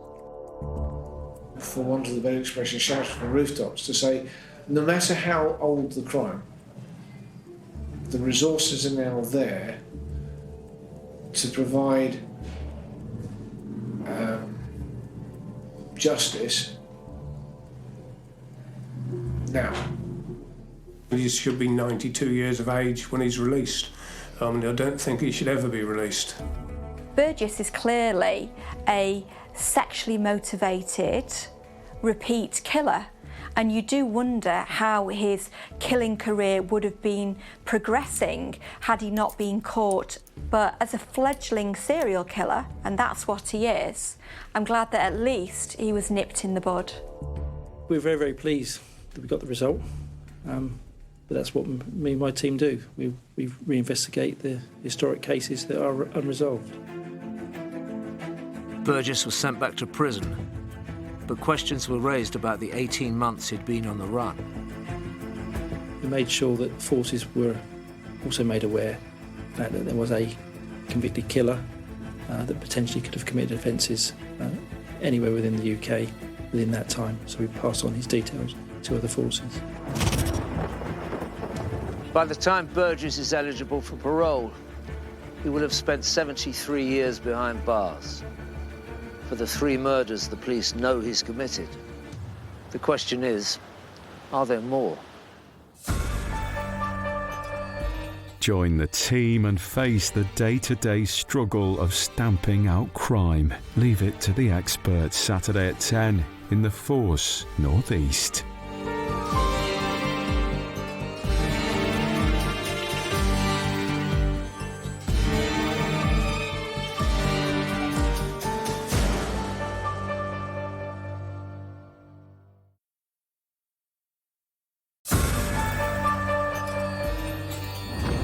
She was a very popular student. She'd more or less completed that morning her final A-level exam. She had just vanished. It was a huge shock for everyone around him. It's not something you expect in your village, is it? You know, it just doesn't happen. I remember being woken up by the police helicopters. The police helicopter picked up the person running away. You cannot expect what had happened to her had actually happened. This was every young parent's nightmare. The anguish of where is she, what's happened to her. Police!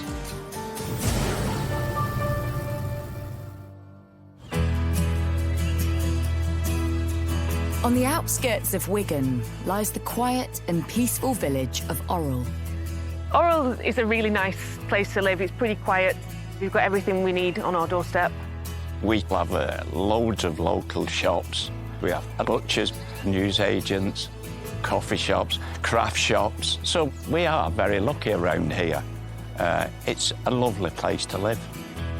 I'd say it's one of the more affluent parts of Wigan. There's kind of a lot of wine bars and coffee shops. It's the type of place that's quite a close-knit community. There's a lot of families that have been in Orrell for a long time. I grew up round here and it's always been, you know what I mean, a quiet place.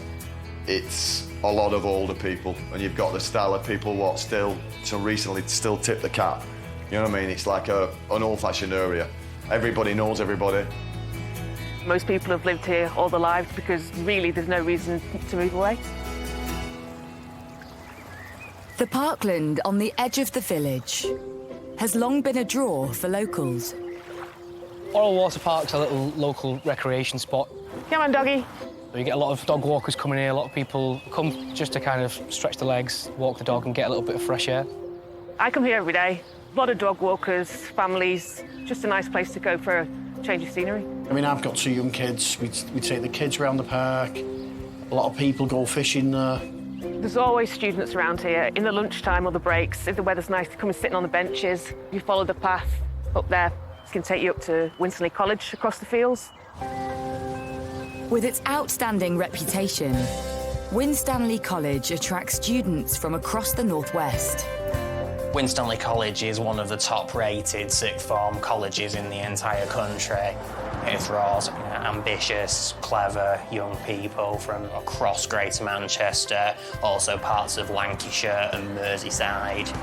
It's always top standard. I mean, when I was growing up, everybody wanted to get into Winstanley.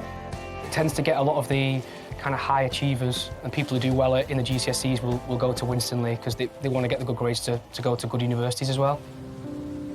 And in 2017, 18-year-old Ellen Higginbottom was in her second year at Winstanley College. Ellen Higginbottom was a very popular student. She came from the edge of Manchester and she was studying for her A-levels. She was an only child to Michael and Kay Higginbottom. She was a talented musician. She enjoyed listening to and performing music, and she also had a notable love of equestrian and horses. Being a teenager at the start of adulthood, Ellen had a large social network around her. She had a big group of friends and was extremely popular with everybody at the college. She also had a very devoted boyfriend. They were clearly in a very close relationship. But life for the young couple was about to change. It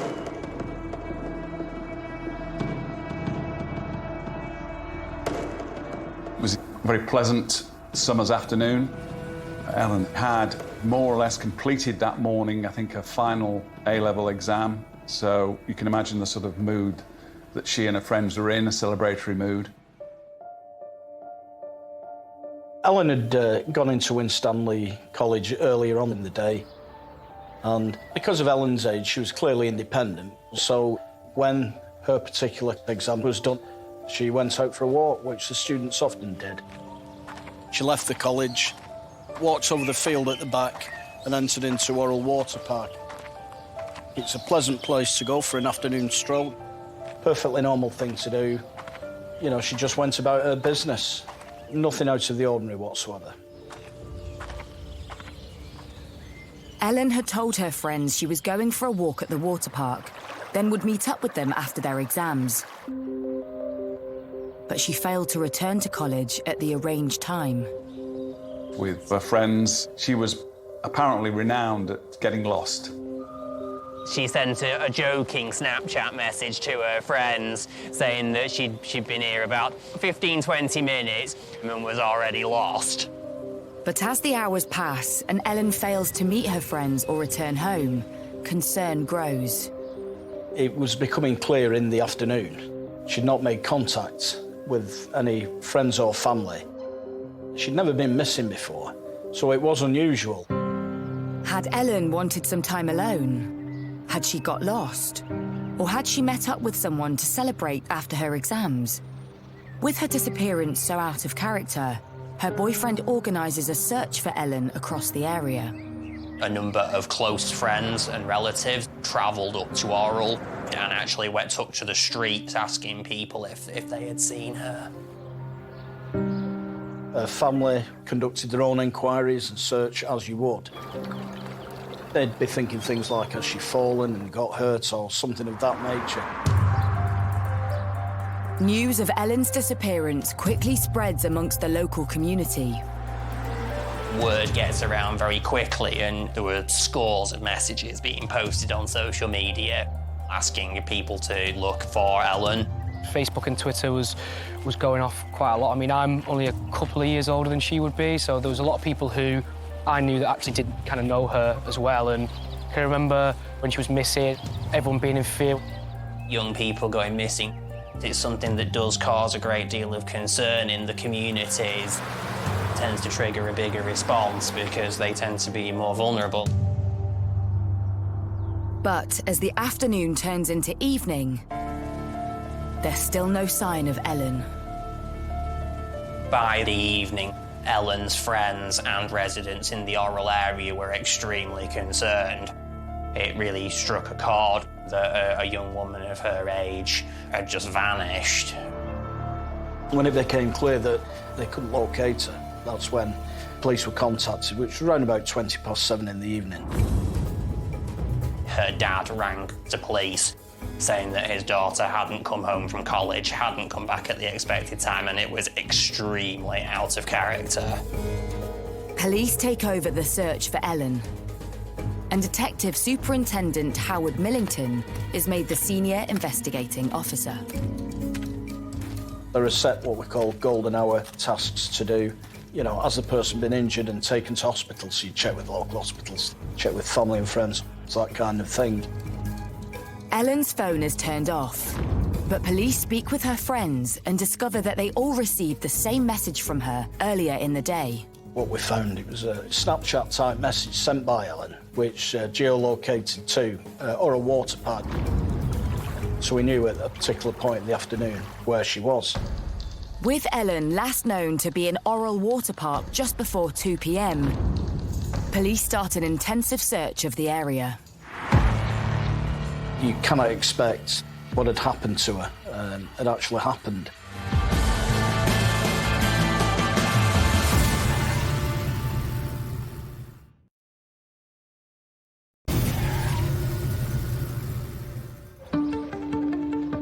In the peaceful village of Orrell, concern is rising for the welfare of 18-year-old student Ellen Higginbottom after she seems to have vanished into thin air. It would appear from messages retrieved from her friends' phones that she'd arranged to meet up with some of her friends in a post-exam, you know, letting hair down type of afternoon. The college student had gone for a walk after finishing her final exam and was due to meet up with friends to celebrate. But she never turned up, and her phone is switched off. Local reporter Andrew Knoll finds himself at the centre of a developing story. We do report on missing people fairly regularly. It's something that people are very keen to share and engage with. On the Friday evening, I remember a lot of people messaging on those, expressing concern about what was happening with Ellen, asking me for information, asking me what I'd heard about it, what the police had said about it. As the night draws in, there is still no sign of Ellen. Her worried family desperately cling on for hope. This was every young parent's nightmare, the anguish of where is she, what's happened to her. You think that your child has, you know, worked hard, got through the exam period, fully entitled to go off and let their hair down on a summer's afternoon. And, you know, the anxiety of sitting exams that all parents and all students feel is as nothing compared to what poor Ellen's parents will then have gone through. Ellen had been at Orrell Water Park at 2 p.m. So police focused their attention on the surrounding area.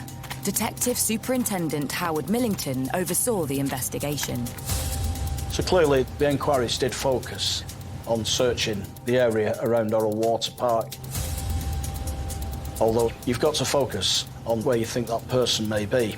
It's important as a detective to keep an open mind so we don't get what we call confirmation bias creeping in and start to focus on the wrong things.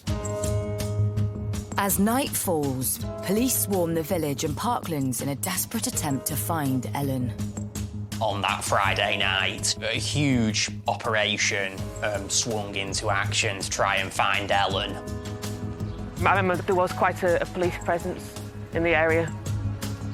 There was police everywhere, so everyone knew there was something going on, but obviously didn't know exactly what it was. After midnight, the police are left with no option but to take to the skies to search the surrounding fields and parkland. I remember when I being woken up by the police helicopters in the early hours of the morning. It's got thermal imaging and very high quality resolution cameras to search for people who may be missing and at high risk. As the helicopter scans the ground below, suddenly something shows up. The helicopter discovered a heat source. It was in a farmer's field adjacent to Orrell Water Park and some woodland. The police helicopter, it picked up a heat source of a person that was running away. Could this be Ellen? Had she become lost or hurt herself? The helicopter crew direct the officers towards the heat source. The officers came down this path and closed in. At that particular time, there was some kind of standing crop into the field, probably around about 18 inches high. The search team move into the crop field, and they quickly make a shocking find. Tragically, the body of Ellen was discovered.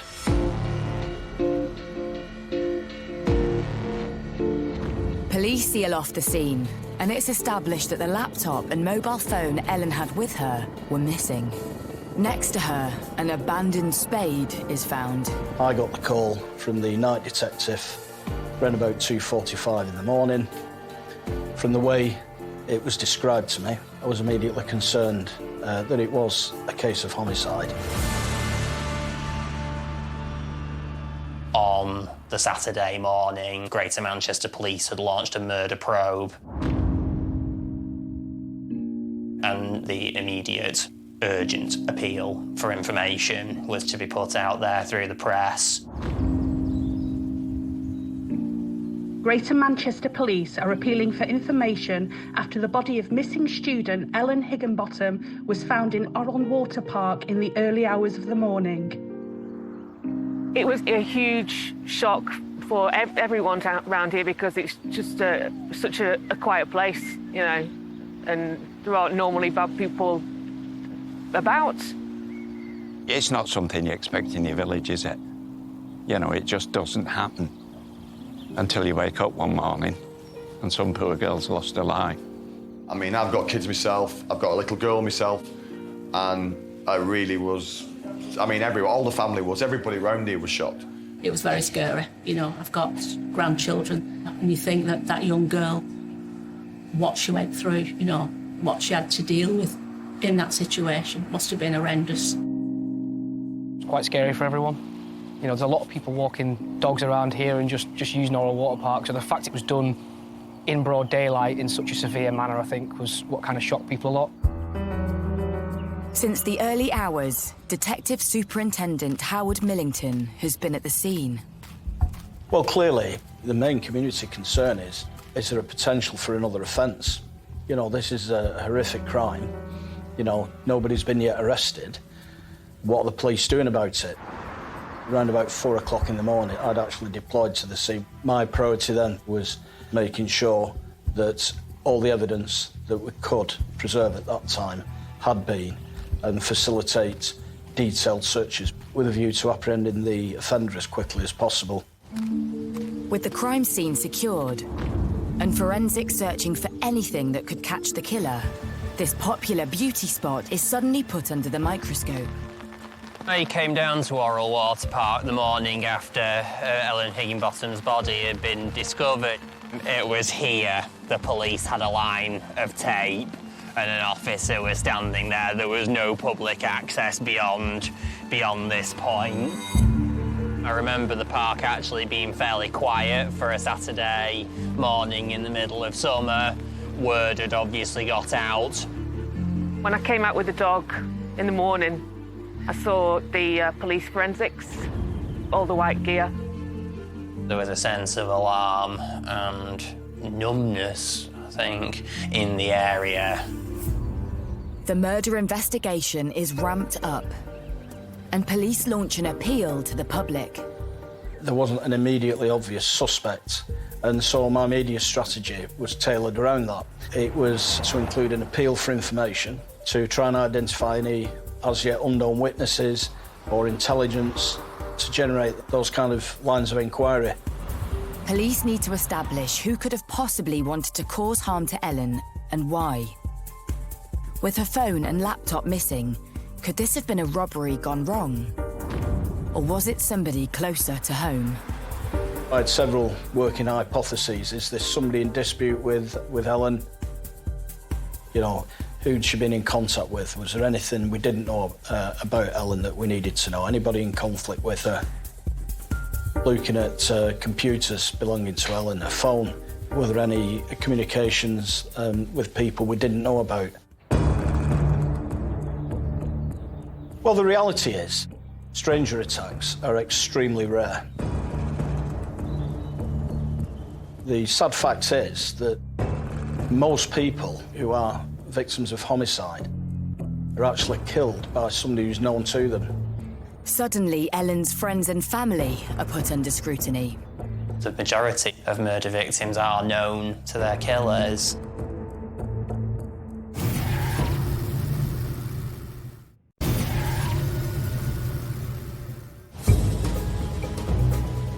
The body of 18-year-old student Ellen Higginbotham has been found 10 hours after she went missing in the Lancashire village of Orrell. Greater Manchester Police start to look closely into Ellen's life. In the wake of her body being found, immediately one of the questions is, did she know her killer? In the vast majority of cases, that is the case. The questions I would be looking for is there anybody who she's been in dispute with or fallen out with? Now, that can be because they're friends or work colleagues or partners, family, anything of that nature. You know, does she have a partner? It transpired she had a boyfriend who'd assisted with the search. Could any of these individuals be involved? With a list of people drawn up by police, everyone closely connected to Ellen is intensively questioned.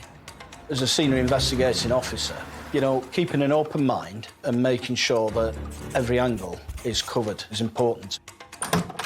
So we utilised a strategy called Trace, Investigate and Evaluate, where we look for things like alibis and where people were. And some of these people I was able to rule out as being potentially responsible because their alibi and movements and times showed that they couldn't be involved.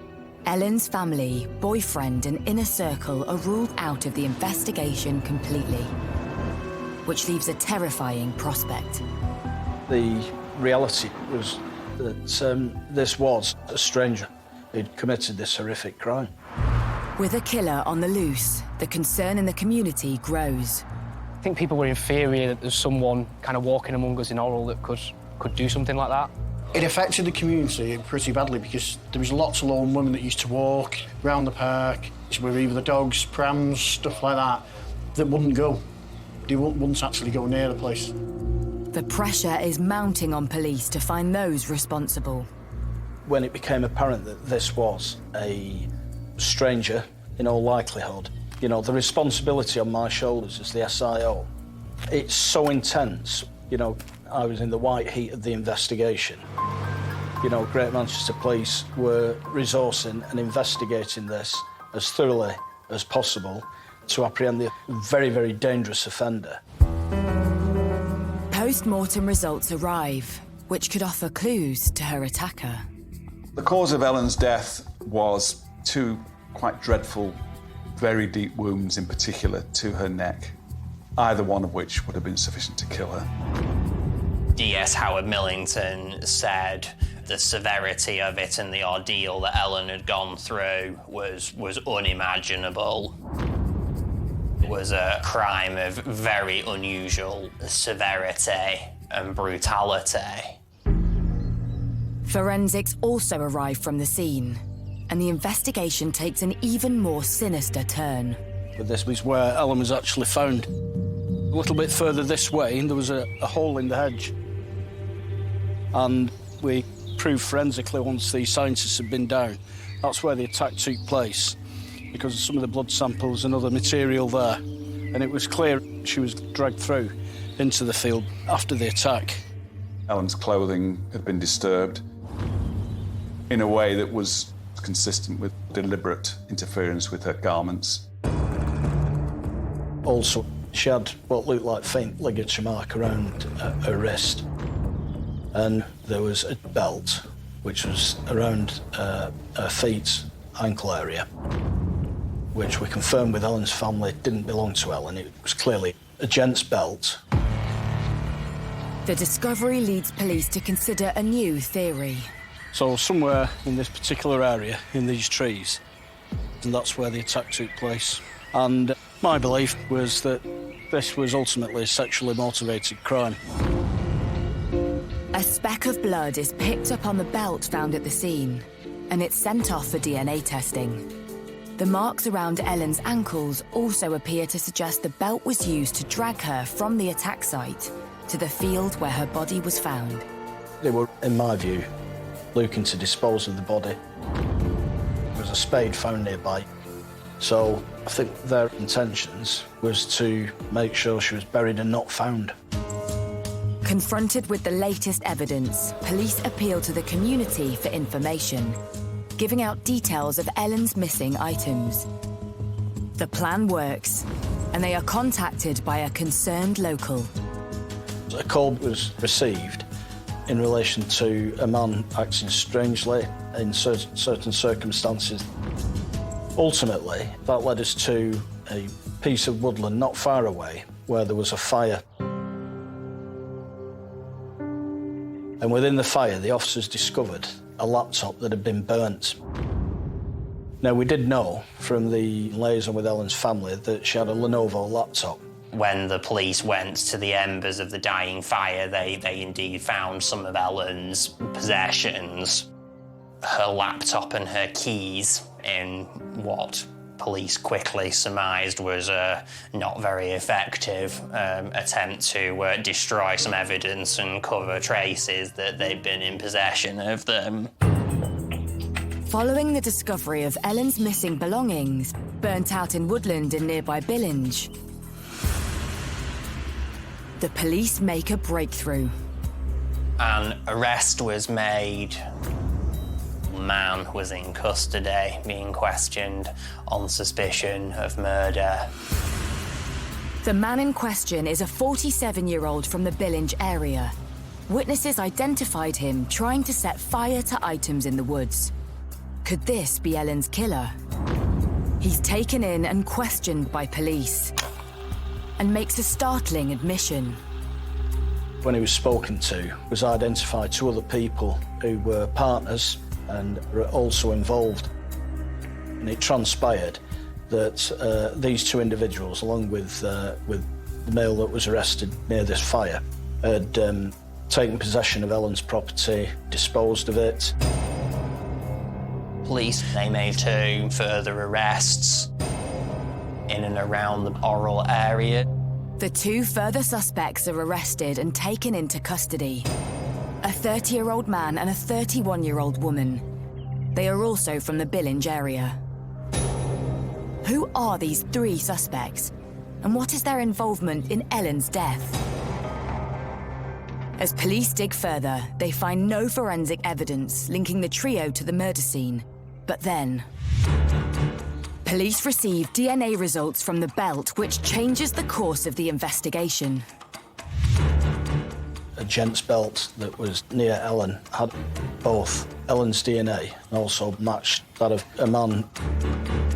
It matched a man called Mark Buckley. Then I made the decision to declare him as a suspect and arrest him on suspicion of murder.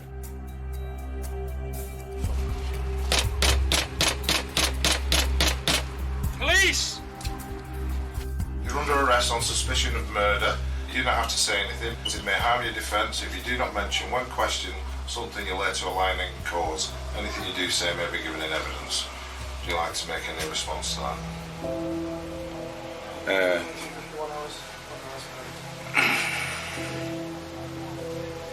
Anything to say? Pardon? Anything to say to that? Can you let me? Yes, have you got keys on you? Or the keys? Yeah. The keys are there, are they? Right. Okay. Well, we'll secure your property for you. Don't worry about that. Police now have 4 suspects in custody. We're going to take you back to Greater Manchester now for questioning. Right. But what is the connection between Mark Buckley and the trio who were accused of disposing of Ellen's belongings? Could Ellen's murder have been a group attack? Officers delve into Mark Buckley's background. Mark Buckley was 52 years old. He had been staying with his mother in a nearby address. He did have previous convictions, but nothing that would have particularly flagged up that he was about to go out and commit this kind of offence. He'd been arrested over an arson incident in which he'd set fire to a neighbour's car. There were a couple of other minor matters on his police record. A fray was one of them, but absolutely nothing on this sort of scale or severity. Despite the forensic evidence against him, Mark Buckley denies any involvement with Ellen's murder. But police uncover CCTV evidence, which shows Buckley heading towards Orrell Water Park just after 1 p.m. We managed to track some of his movements, and what that did show, he goes out in the early afternoon, and it was very warm on that day. He was wearing quite a heavy coat, long trousers, and he had like a green shopping carrier bag. And as he's going out, that looks fairly empty. We then see from the same camera Buckley coming back sometime later. When he comes back, this bag is clearly full. He's no longer wearing his coats, he's just wearing a vest, and he's just wearing shorts.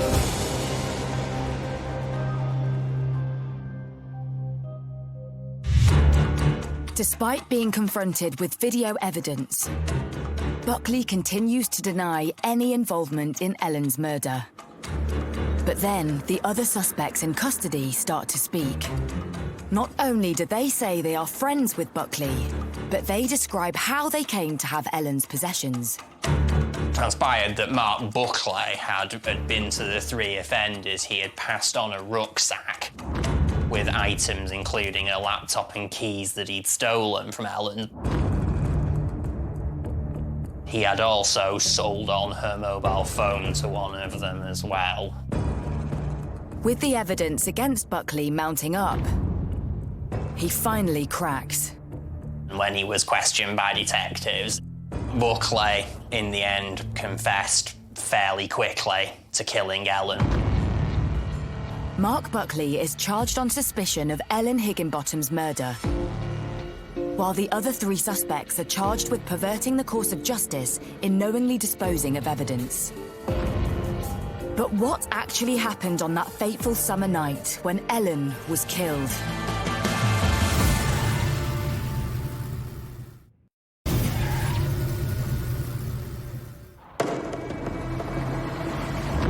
"52-year-old Mark Buckley has been charged with the murder of 18-year-old student Ellen Higginbottom, after he admitted to police that he was the man responsible." Mark Buckley did admit that he killed her. He said hello and then dragged her off the path. Didn't give any explanation, Clearly didn't want to admit any sexual elements. He was fairly quickly contrite as to the killing itself, but he always maintained that there was no sexual activity or sexual motivation behind his crime. After Mark Buckley allegedly sold on items stolen from Ellen after the murder took place, attention turns to the other 3 suspects from Billinge. 2 men aged 47 and 30, and a 31-year-old woman. 3 other people were on charges related to assisting the offender or involvement in the crime. They were charged with perverting the course of justice in that they got rid of evidence and handling the stolen laptop.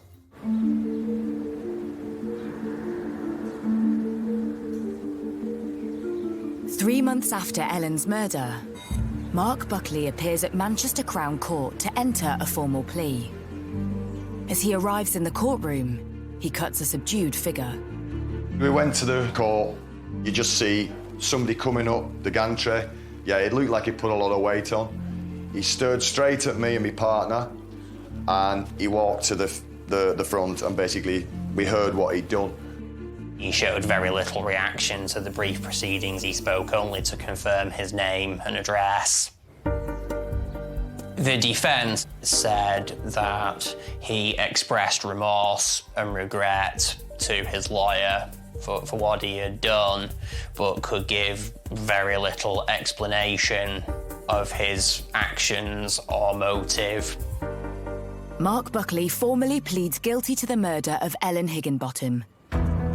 And when he returns to the court for sentencing, information about his past comes to light. Mark Buckley grew up round here. Most of our regulars knew him.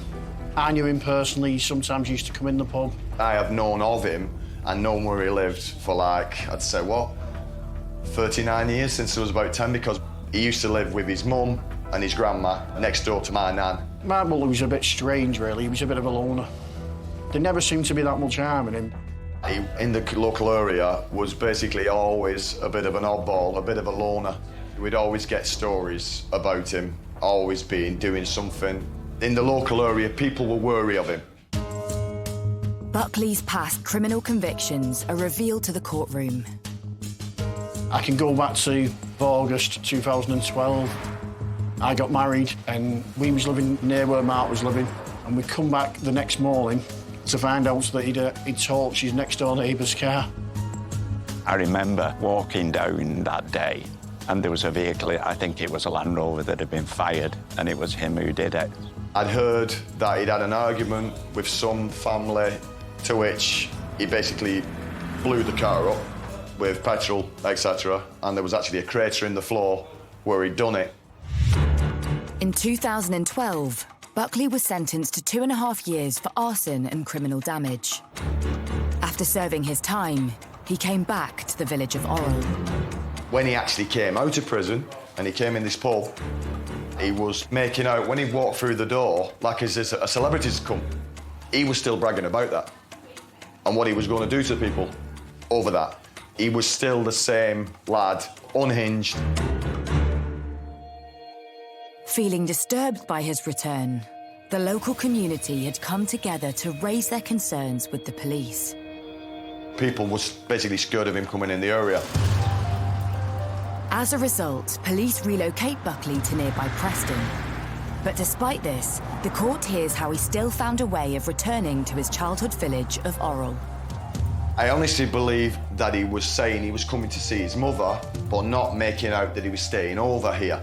So the Preston flat, what he had, was vacated, and then he was coming here, staying with his mother for 3, 4, 5 days sometimes. A lot of people was anxious and scared about that. Tragically, the community's fear and suspicions around Buckley come into fruition on the morning of the 16th of June, 2017, when Buckley enters Orrell Water Park at 5:30 a.m. Buckley had been in the park probably from almost first light that day. Early morning dog walkers recall seeing Buckley.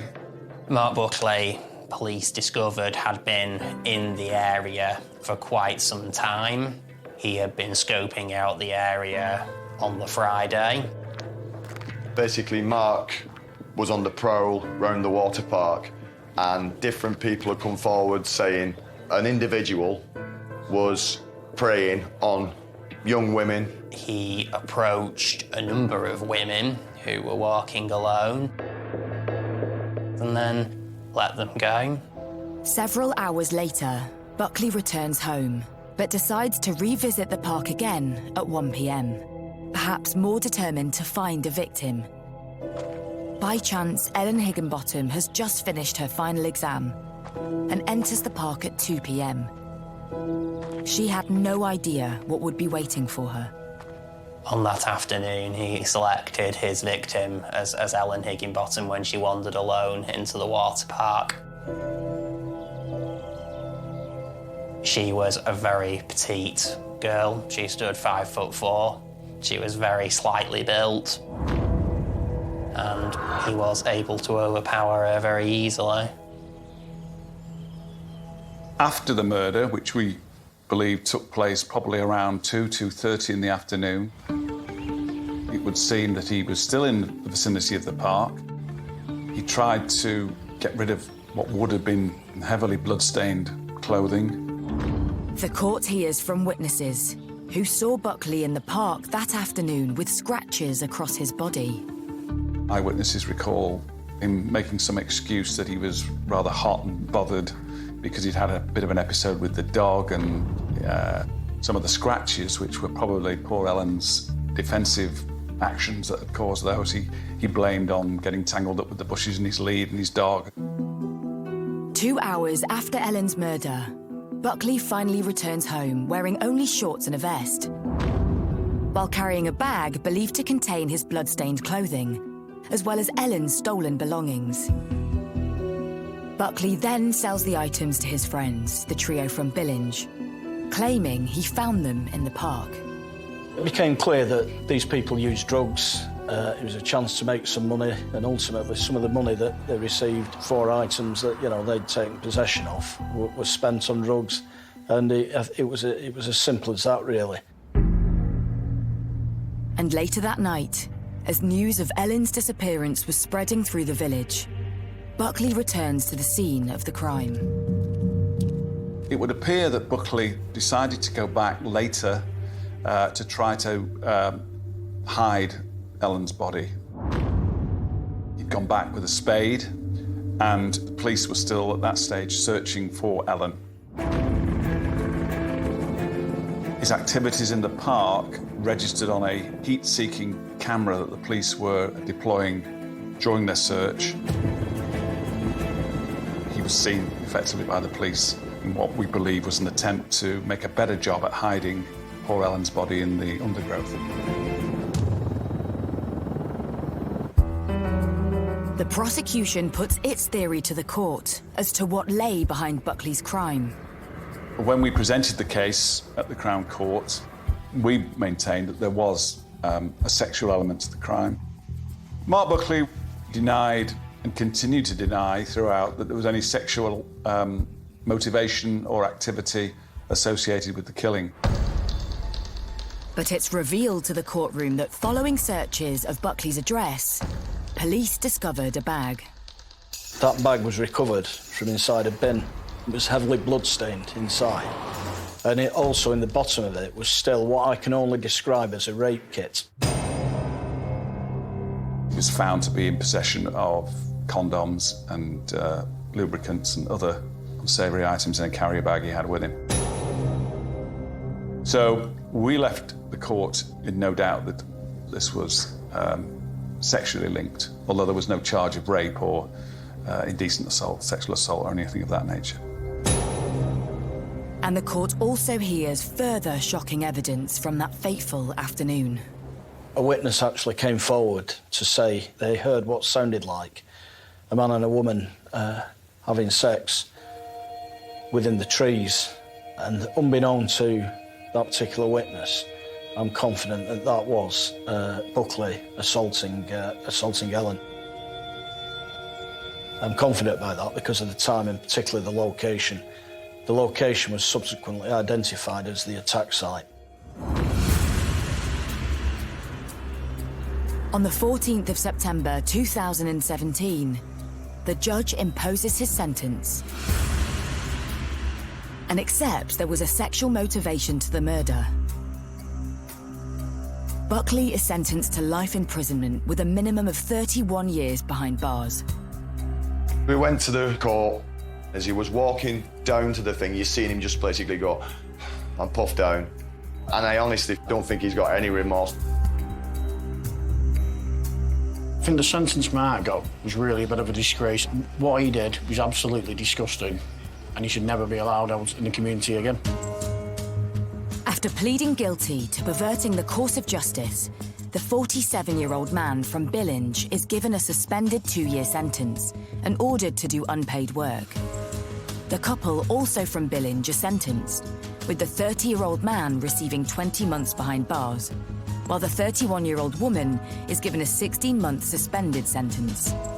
He'd lied to the police, they'd helped get rid of property and handling stolen goods. And, you know, to behave like that, knowing full well what Buckley had actually done, and still get engaged in that, in destroying evidence and handling Ellen's belongings, is actually pretty despicable in my book.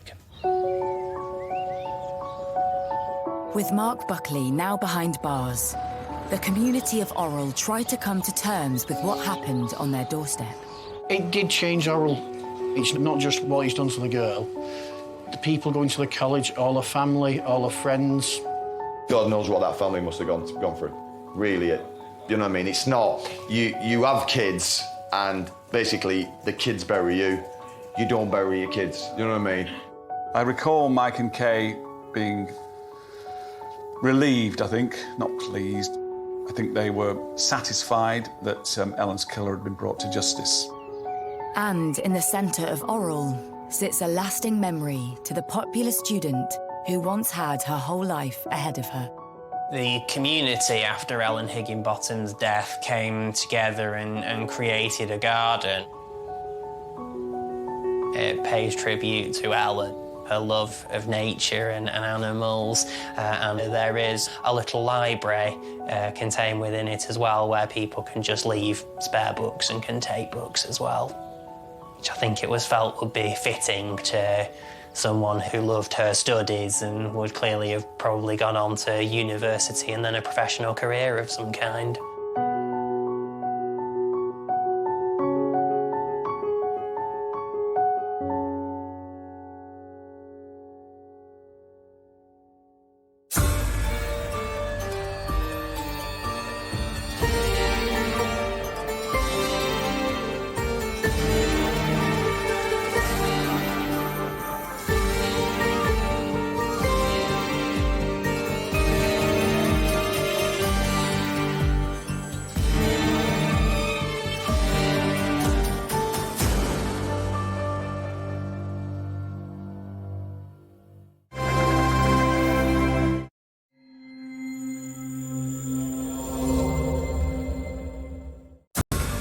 I remember working at the pub and started hearing rumours. Mum, dad, 2 children slaughtered in their own home. Massive shock to the local community that something so awful could happen to such a lovely family. This was an all-out slaughter of 4 people. No one really knew what had happened, how it had happened, or why it had happened. Are the family involved in some way with organised crime? Is this a contract killing because it's so brutal? A family wiped out and a man going missing leaves a community asking questions. Detectives were left pondering, was this missing persons case linked to a quadruple murder case? There was a point in this inquiry where I was thinking if we didn't have bad luck, we'd have no luck at all. You didn't feel safe in the village? Police were playing catch-up. I can't think of another crime of this magnitude in the history of Northamptonshire Police.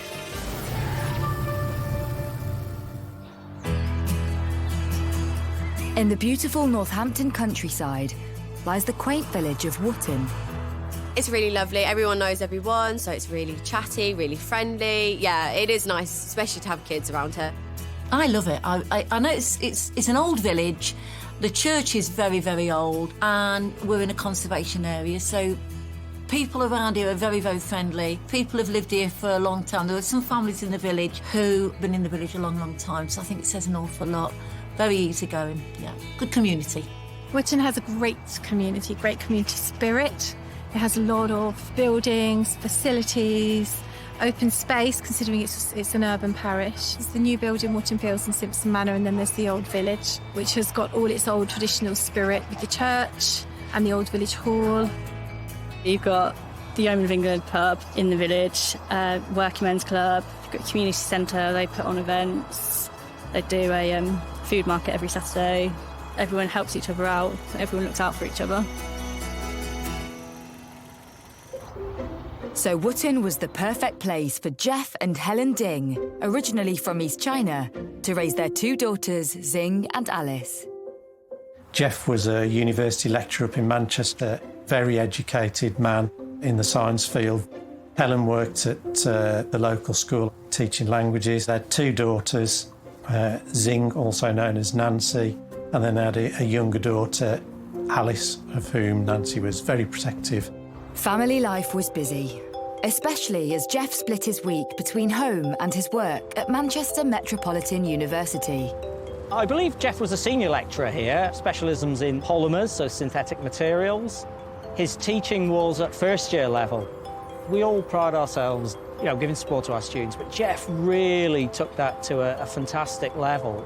He spent most of his time with students, helping out with various problems that they might have with their studies, for instance. He was actually a hall warden in a halls of residence just on campus. I don't think I ever saw him once lose his temper or ever have any issues with staff. Very easy to get on with. The Ding's eldest daughter, 18-year-old Zing, was an accomplished musician and preparing to go to university. Zing came over as being very self-assured, very calm, very capable. She had a wicked sense of humour, and she was quite a live wire. But she managed to be friendly to everybody she met. She was good at everything. She was a remarkable student at school, and she'd already accepted a place at Nottingham University to study medicine. Like her sister, 12-year-old Alice was also a keen musician. Alice was quite bubbly. She had one of those smiles that would light up any room. A bit of a cheeky smile, but she was absolutely delightful. Very outgoing. You could tell she was the whole package as a violinist. I think both of the girls had a very strong work ethic, and no doubt that come down to them from their parents.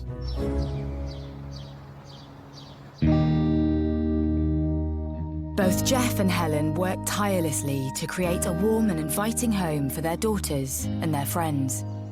Really welcoming. You could literally turn up and they would invite you in for dinner. They were just such a good family. Like, you would want your kids to be friends with them because they were just the best. They all seemed very happy and very settled. They loved that family home as well. That was a place they really liked to be. And it is a very nice neighbourhood, I have to say. But this neighbourhood will never be the same after one fateful bank holiday in 2011.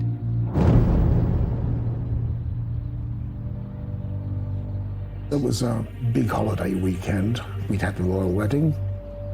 When William and Kate got married, the whole of the parish here was alive with street parties, Union flags everywhere, bunting, a lot of celebration. It was a super happy place.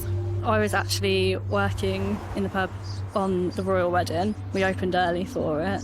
Not many people actually came in because loads of people around the village were actually throwing street parties. As the bank holiday weekend comes to a close, neighbours of the Ding family become concerned as they haven't been seen all weekend. One of the family was due to attend something and they didn't turn up. And then the neighbour went round to see if they were okay and see where they were. The house was in relative darkness, no reply at the front door. That neighbour, thankfully, was a little bit persistent and went round to the back of the house. Peering through the kitchen window, the neighbour glimpses what appears to be a body on the floor. The police are alerted and clearly force entry to the premises. As the officers enter the house, they discover not one, but 2 bodies. Jeff is slumped by a radiator in the kitchen with multiple stab wounds. Helen is by the entrance door between the hall and the kitchen, and she's got multiple stab wounds. The officers head upstairs and step into a harrowing scene. Alice and Zing were up in the bedroom. The 2 girls are on the bed and they've both received a number of fatal stab wounds. You know, it was pretty horrendous. With 4 members of the same family dead, detectives' first instinct is that the culprit could be amongst the deceased. Nobody knows the reason that this family have ended up dead. One possible scenario is, and it does happen, is the murder-suicide aspect, where a family member has, for whatever reason, killed the other family members and then taken their own life. With such a heavy police presence, rumours quickly spread across the village. I remember working at the pub at the time and started hearing rumours, customers coming in saying something really bad had happened, but we were all still unsure of the extent of what had happened. I first heard through a friend who I live near locally, whose daughter was very good friends with one of the young ladies. So it was horrific locally to everybody. The fact that the family had been there for a while and been not discovered was horrific, and just a massive shock to the local community that something so awful could happen to such a lovely family. I wouldn't like to speculate on people's opinions, but to me personally, it felt a bit targeted. Little did the villagers of Wootton know the scale of the crime that's been committed on their doorstep. The murder of the Dean family was probably one of the most horrendous crimes I've ever been asked to investigate.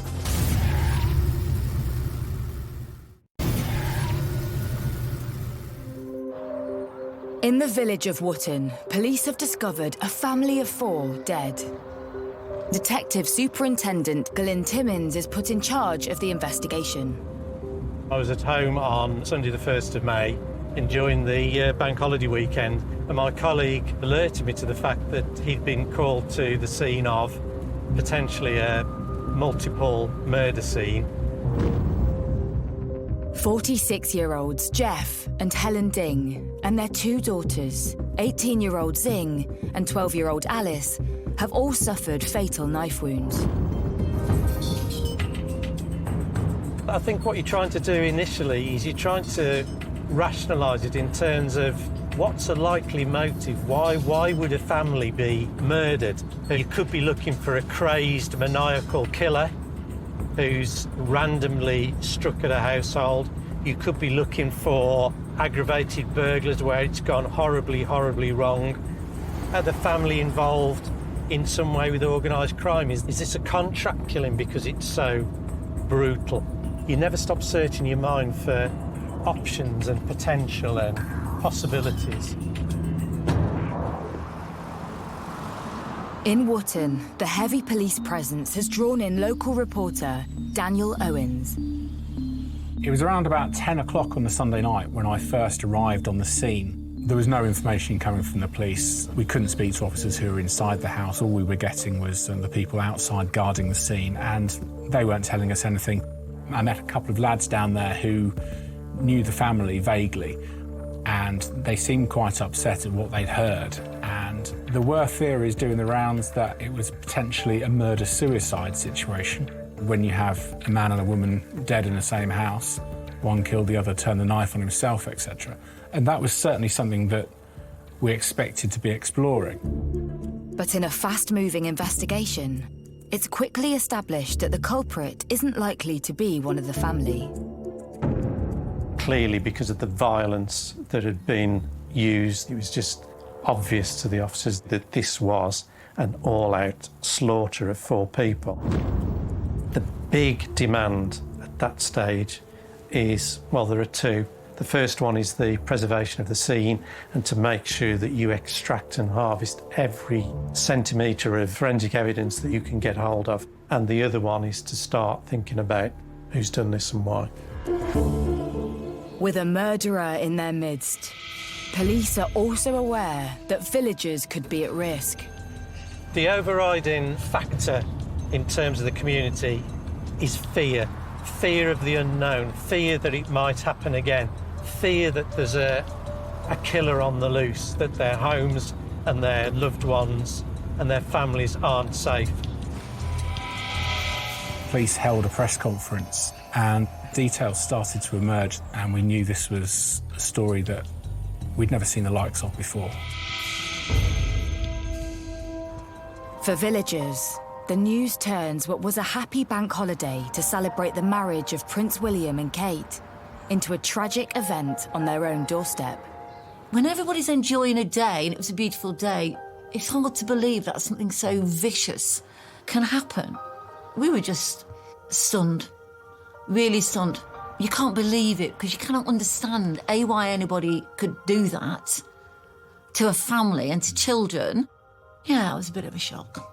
Well, I was walking to my grandparents and I saw there was a bit of commotion going on the street. I was about 2 streets away. So, yeah, it was very weird. I don't think I wanted to leave the house for a while. I think it made everyone a bit more cautious about what was going on. People were very on edge. I mean, I wouldn't walk on my own anywhere. I think you didn't feel safe in the village anymore. You don't ever feel like something like that's ever going to happen in a little village. I was absolutely devastated. I really could not get my head around it. It was a very, very sad day. Not just for me, but for all of my colleagues, for the whole community that we work in here. As the community mourns, police need to establish exactly when the Ding family were killed. The initial response is pretty much routine. You're starting to set up initial house-to-house inquiries, not structured formal ones, but sort of people knocking doors. Have you seen anything strange or suspicious? Has there been any screams, shouts, noises? But the neighbours haven't seen or heard anything. Effectively, we've got 4 people who've been slaughtered in their own home and very little else by way of information. As each member of the family is examined, it's apparent that whoever was responsible carried out a frenzied attack. The results of the post-mortem showed the true extent of the brutality involved. The family were subjected to a total of 51 stab wounds between them, with Jeff and his wife killed in the kitchen and the girls killed upstairs in their bedroom trying to hide from their killer. In the house, a possible murder weapon is found. It's been cleaned and left on the kitchen worktop. And as police comb the scene for clues, they find a puzzling item in the Ding's letterbox. It's a calling card from West Midlands Police, and it's been left just hours before the bodies were discovered. The visit took place on the Sunday morning, quite early on. Obviously, no reply at the front door, but it's early on a Sunday morning, not unreasonable for people to be in bed. It's a bank holiday weekend. The officers got no reply. Why had the police visited the Ding's home early that morning? Who did they want to speak to? And was this in some way connected to their murders? Someone I'd worked with previously was a detective superintendent in West Midlands. He rang me to say, was I aware of this missing persons inquiry? Police had visited the Dings in relation to a missing persons inquiry, that of 52-year-old An Zhangdu. An Zhangdu was a native of China and came over here in the late 90s with his wife, and he ran a herbal medicines business, which he ran with the Ding family for some time. An Zhang had left his home on the bank holiday Friday, 2 days before his business partners, the Ding's bodies, were discovered. An Zhang Du left his wife at home watching the wedding while he boarded a train to Birmingham, where he went into his business premises. He was going to open up the shop, albeit a bank holiday, albeit Kate and William's wedding. He'd gone in to do some work. When An Zhang Du didn't return from work, his wife, she started to become concerned about him, where he might be, what state he was in. It was totally out of character for him, and she was tearing her hair out with despair at where he was. At some point later in that day, she reported him as a missing person to West Midlands Police. An Zhang's wife also described the night before he went missing and an unexpected knock at their door late at night. Court officers turned up at An Zhang Du's house and served court document. The ultimate outcome of the service of that court process would have resulted in bankruptcy for Mr. Du and his family. Mr. Du did not sleep that night. He was pacing up and down. He was clearly angry, agitated. It really had disturbed him. The missing persons inquiry was raised on the Saturday, and as part of that investigation, police attended An Zhang Du's business premises in Birmingham, where they found a note, effectively saying goodbye to his wife. Leaving a note and with no contact for 4 days, police consider the possibility An Zhang has taken his own life. Clearly, you know, in terms of mindset, in terms of where he was at mentally at that stage, that would ring significant alarm bells for both, obviously, his wife and the police investigating his disappearance. Police want to know, what was An Zhang Du's fate? Could he also have been a victim of the Ding's killer? What detectives were left pondering was whether the missing persons case was now linked to a quadruple murder. But what detectives uncover next points not only to An Zhang's fate, but also a motive for murder. There was this legal dispute over business between the two families, and that there was a strong possibility that something had led to a coming together of Mr. Du on the one side and the Ding family on the other.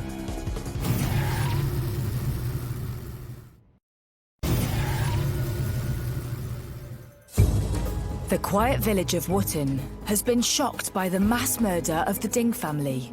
University lecturer Jeff, language teacher Helen, and their daughters Zing and Alice. All 4 have been found stabbed to death.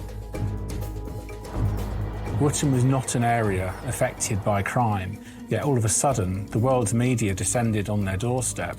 It went from 0 to 60 in seconds. I doubt anybody in the country had really heard about Wootton Parish. And suddenly it was all over the news, headline news. It was shocking that actually somebody had murdered somebody in our village, and it's suddenly all over the world. On the BBC, for want of a better word, suddenly Wootton is there. It's just bizarre. It's just a normal village that people come to and live or work or whatever. It's just a normal village. When we heard what happened, how it happened, you can't believe it because you cannot understand why anybody could do that to a family and to children. Yeah, it was a bit of a shock. Police have linked another investigation to the Ding's murder, that of a missing persons inquiry for former business partner An Zhang Du. He disappeared just days before the family of 4 were found, and it's been discovered that both families were at war. An Zhang Du and his wife had been involved in a bitter legal dispute with the Dings since 1999. It had been rumbling on for a long time. This relates to a breakdown in the business relationship. This falling out resulted in a 10-year legal battle, which culminated in a late-night visit from lawyers. Du and his wife had been served with a court injunction ordering them to repay £88,000, which forced them into a financial black hole and near bankruptcy. This is a man that's completely at 6s and 7s. He's been knocked completely off his axis in terms of his future and what's going to happen to him. Du clearly felt massively aggrieved. He'd put his life's work into this business and had it torn from underneath him, really. That's when the bells start ringing and you've got the basis of a real solid motive for homicide. Police believe An Zhang-du's anger at being summoned to pay the Dings an £88,000 settlement makes him a prime suspect. But they have yet to find any evidence which connects him to the crime. What we would have to do is put Mr. Du at the scene of the murders. All eyes turn to tracking An Zhang-du's movements on the day he went missing. He's first spotted on CCTV at his business in Birmingham. He left the shop probably within 10 or 15 minutes of having arrived there. He's next seen heading to a train station. We traced him to New Street, so therefore we knew which train and platform he was on. An Zhang-du then boards a train to Northampton. There's CCTV footage of him on an escalator at Northampton bus station. So we know he transferred from the train station to the bus station. We then know that he got onto a bus that went to Wootton Village, and there is CCTV of An Zhang-du actually asking the driver of that bus for directions. Obviously, he was trying to establish where Jeff and Helen's house was in Pioneer Close. So if you see down the road and you see the bus stop just down the road, that's where he came off the bus to come into the village. He got off and he came down this way, and I think went into the local store and asked for directions. So why would you think if somebody's asking you directions that there's anything the matter? You just think he's going to meet friends on that special day. This represents a significant milestone in both inquiries. The person at the heart of the missing persons case, An Zhang-du, has been placed in the vicinity of the Dings family home on the day they were murdered. So we're now putting him closer and closer to the scene, and subsequently we have the sighting of a gentleman of Chinese appearance stood outside the Ding family household, probably about 4 o'clock on the afternoon of the 29th. So it's getting more and more and more likely that that person is An Zhang-du. Now a prime suspect in the murder of a family of 4. Police need to find out where he went next. But then the trail goes cold. An Zhang-du isn't seen on CCTV either leaving the area on foot or by bus. There was an understandable level of fear among neighbours.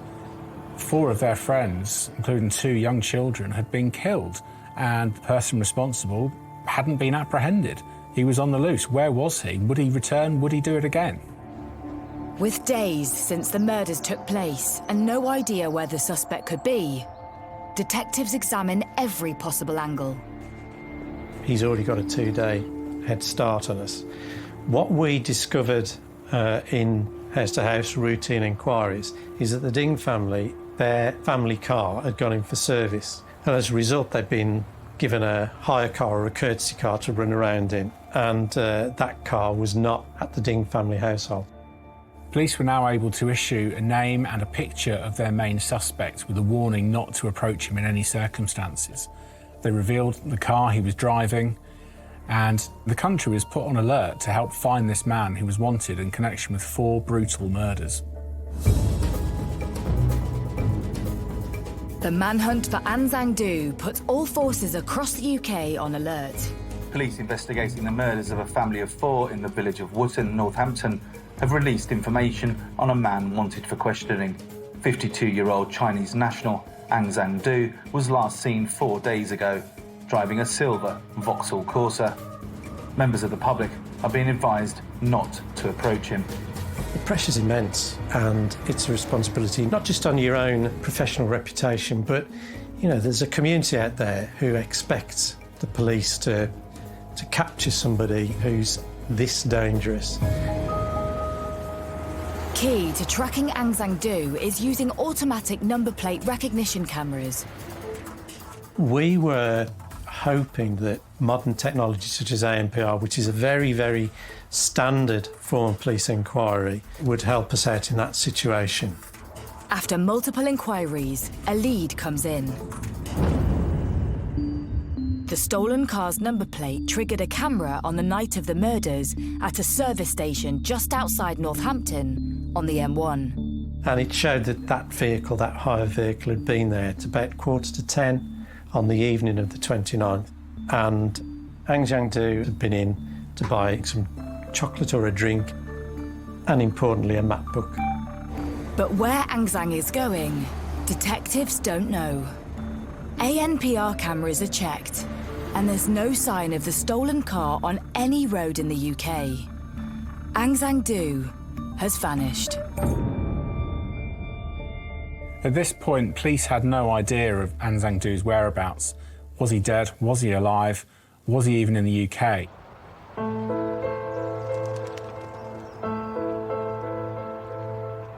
While the manhunt intensifies, the Ding's friends and family are trying to come to terms with what's happened. There was great sorrow from the students, especially those who were close to him doing projects and so on with him. A great sense of shock and sorrow that someone that helped them so much, of course, now was no longer with us.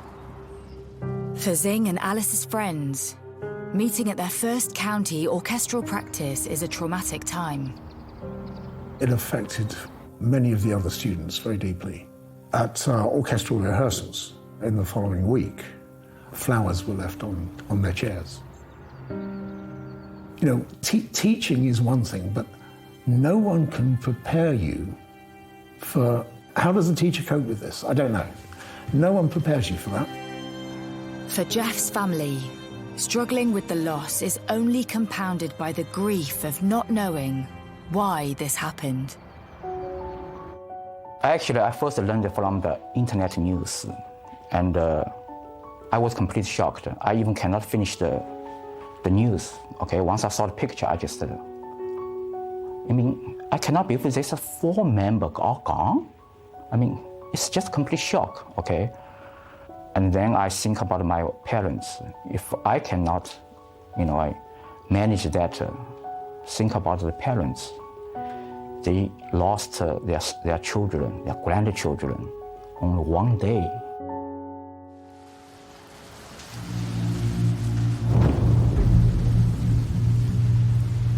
Police investigating the murders of a family of 4 from Northampton have said they are concentrating their inquiries in London after a car stolen from the property was found parked near the Edgware Road.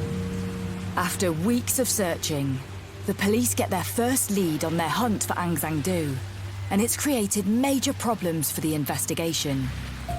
Unfortunately for us, Mr. Du, in his stolen hire car, managed to get all the way to St John's Wood in London without triggering a single police ANPR system. There was a point in this inquiry where I was thinking if we didn't have bad luck, we'd have no luck at all. Because not only did he miss ANPR, but when that car's parked in a side street in St John's Wood, the car is ticketed 9 times in 11 days. So we're now 13 days behind there. That's a significant problem in an investigation, because if you can go more or less anywhere in the world in 2 days, the world is literally your oyster in 13. Whilst Du could be anywhere in the world, police concentrate their search in London. Anyone who's been to London knows how easy it is to become anonymous in a city of that size and what opportunities there are to disappear within various communities. Obviously, that was a huge concern to us, because if Ang Zhang-du wanted to lie low, then there's no finer place for him to do that and become anonymous and not be troubled too much. We're back to needle in a haystack time. House-to-house inquiries uncover CCTV footage of Ang Zhang-du abandoning his stolen car in the early hours of the Friday night.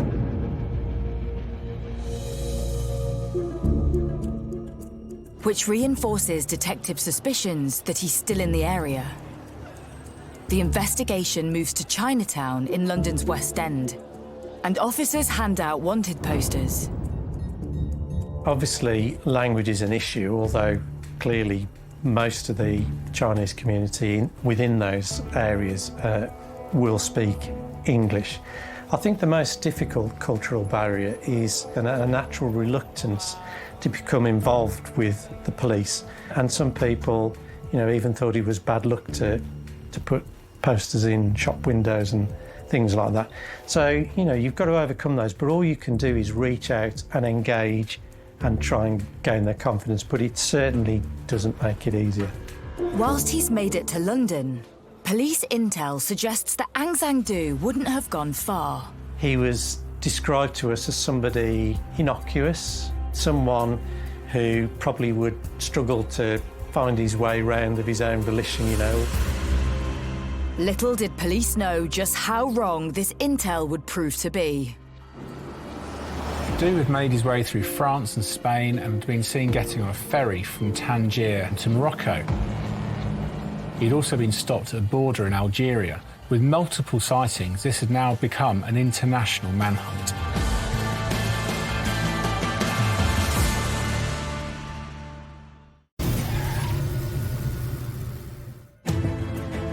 Police hunting for a man suspected of murdering a family of 4 from Wootton Village in Northamptonshire have put out a reward of £25,000 for information which could lead to his arrest.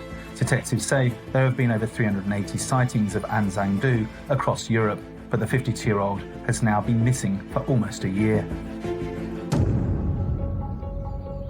Having reviewed over 5,000 hours of CCTV footage and interviewing over 2,000 people, police have discovered that Ang Sang Doo is no longer in the country. It's a mind-blowing thought because literally there are 6 billion people in this world. Where do we start? Which country do we start with? You're just thinking, oh my goodness, where do we go from here? I doubt anybody in the country had really heard about Wootton Parish. And suddenly it was all over the news, headline news. This guy had come into our parish, he'd committed these dreadful murders, and then he was running off around the world where they couldn't find him. It put Wootton for a while in the news. It was strange having Wootton put out there like that. Through CCTV analysis, police have uncovered Ang Sang Doo's journey from Wootton to London and then onwards. He took a coach to the coast and then over to Paris, then onwards to a Spanish port. And the long and short of it is, by the time the police became aware of the bodies, he was out of the country. He's gone. The police reach out to forces around the world and decide to travel to Spain. Detectives had issued an appeal on the Spanish version of Crime Watch, and that appeal went out far and wide across the country. That broadcast was seen also in Morocco, and my understanding is that as a result of that, a supervisor or foreman on the building site where Ang Sang Doo had been working as a labourer, he alerted the local authorities, and the local authorities arrested Ang Sang Doo after something like 14 months of being on the run. Yeah, I remember when they caught him, I remember thinking, how on earth did he get there? Unnoticed and working, actually. How is he working? It shows they don't have the same laws that we have here about working. But yes, it was great. It was a good feeling to know he'd been caught. I remember when the news broke out that he was being extradited back to the UK to be charged for the murders. Everyone felt like justice was finally going to be done. But even though Ang Sang Doo is safely locked up in a Moroccan jail, it's another 6 months before he's returned to the UK and charged with 4 counts of murder. It's taken over 2 years, but the trial into the murders of 4 members of the Ding family begins at Northampton Crown Court. Surprisingly, Doo pleaded not guilty in the court case. His version of events was that he'd gone round there to simply talk to the Doo family and things had spiralled out of control. The issue for this trial was not so much whether he killed the Ding family, it's whether he did it as a murderer of sound mind or whether there was some kind of diminished element. The court hears how on the 29th of April 2011, Aung San Suu was furious after he received a court order after a lengthy legal battle with Jeff and Helen Ding. His assets were frozen and he was ordered to pay the Dings £88,000. So, while the nation watched William and Kate get married, Aung San Suu had gone to his shop to pick up a kitchen knife. Then, he headed towards the village where the Ding family lived. My belief is that when he left for New Street Station just after 11, he was going to Wootton in Northamptonshire with one thing on his mind, and that thing was murder, the ultimate revenge. Aung San Suu admits he entered the Ding's house via the back gate and finds Jeff Ding in the kitchen. They argue, and he stabs Jeff multiple times before attacking his wife Helen. He then goes upstairs and kills Zing and Alice. They are both huddled together in one bedroom.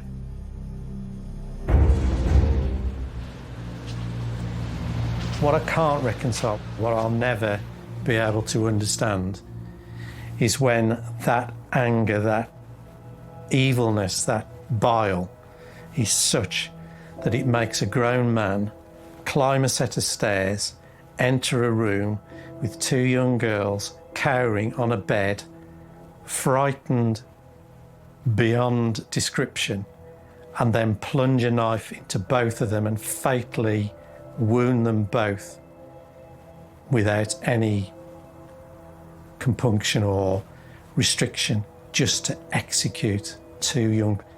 I'll never get over it. I'll never understand it.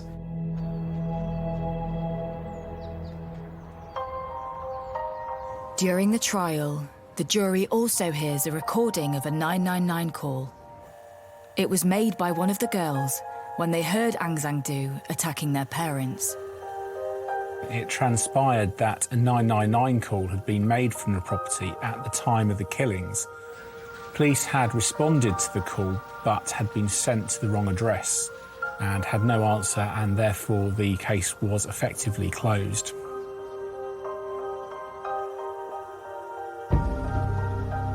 I've heard that tape recording. It's horrific. Absolutely horrific. And those screams, I won't forget them, because I know what was happening when those girls were screaming, because a murderer had entered the room and was in the process of fatally murdering those two girls. Absolutely. I can't reconcile myself to that action. It's horrendous. As the trial progresses, further details emerge about what happened after Duu murdered the family. After killing the family of four, Duu stayed in the house for 6 hours and actually went to sleep. He then takes the time to wash the kitchen knife that he brought with him and leaves it on the kitchen worktop before stealing money and the Ding's hire car. He manages to evade authorities for over a year. But after a 2-week trial, Aung San Suu is found guilty of all 4 counts of murder. Aung San Suu was found guilty of multiple murders and was sentenced to 40 years in prison, the longest sentence ever passed down in the history of courts in Northamptonshire. With all due respect, Aung San Suu is exactly where he should be in terms of the crime he committed and public safety. The community were pleased that something so barbaric had gone full circle, really, and the man who had carried out this dreadful crime had been put away. The fact that he's never going to get out of prison, yeah, but it still should never have happened. But they've got as much justice as possible.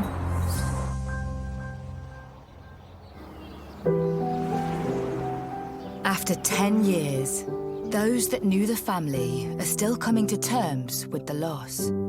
I don't think there's ever any way that justice can ever really be done that can make up really for what happened. There isn't, and that's the closest we can get.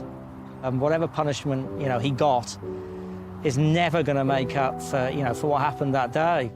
I suppose there was some sense of, okay, that's over now, but you're never going to get those girls back, ever, and that's going to remain with me for the rest of my life. Aung San Suu will be 92 years old before he's eligible for release. But for Jeff's brother, Ji Xiang, life will never be the same. I cannot accept, the reality, basically. And then I think about my parents. They lost their children, their grandchildren, only one day. I have many questions to ask him.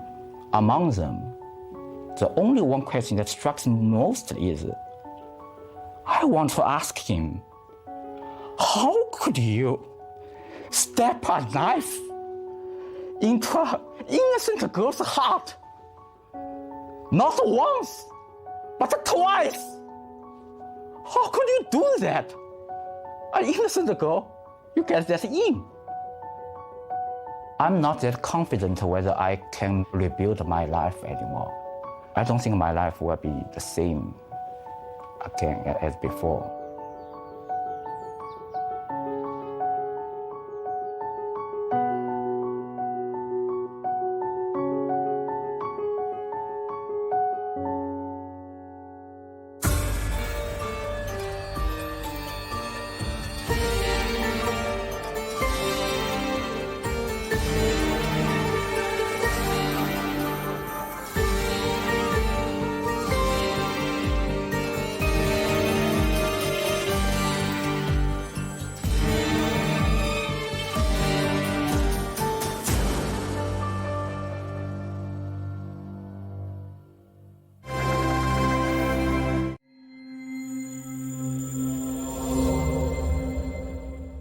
A crucial business deal was finalized.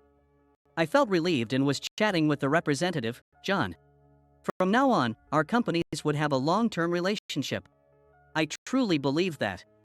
But suddenly, the client's manager, Mike, appeared and said something shocking. What? You're a middle school graduate?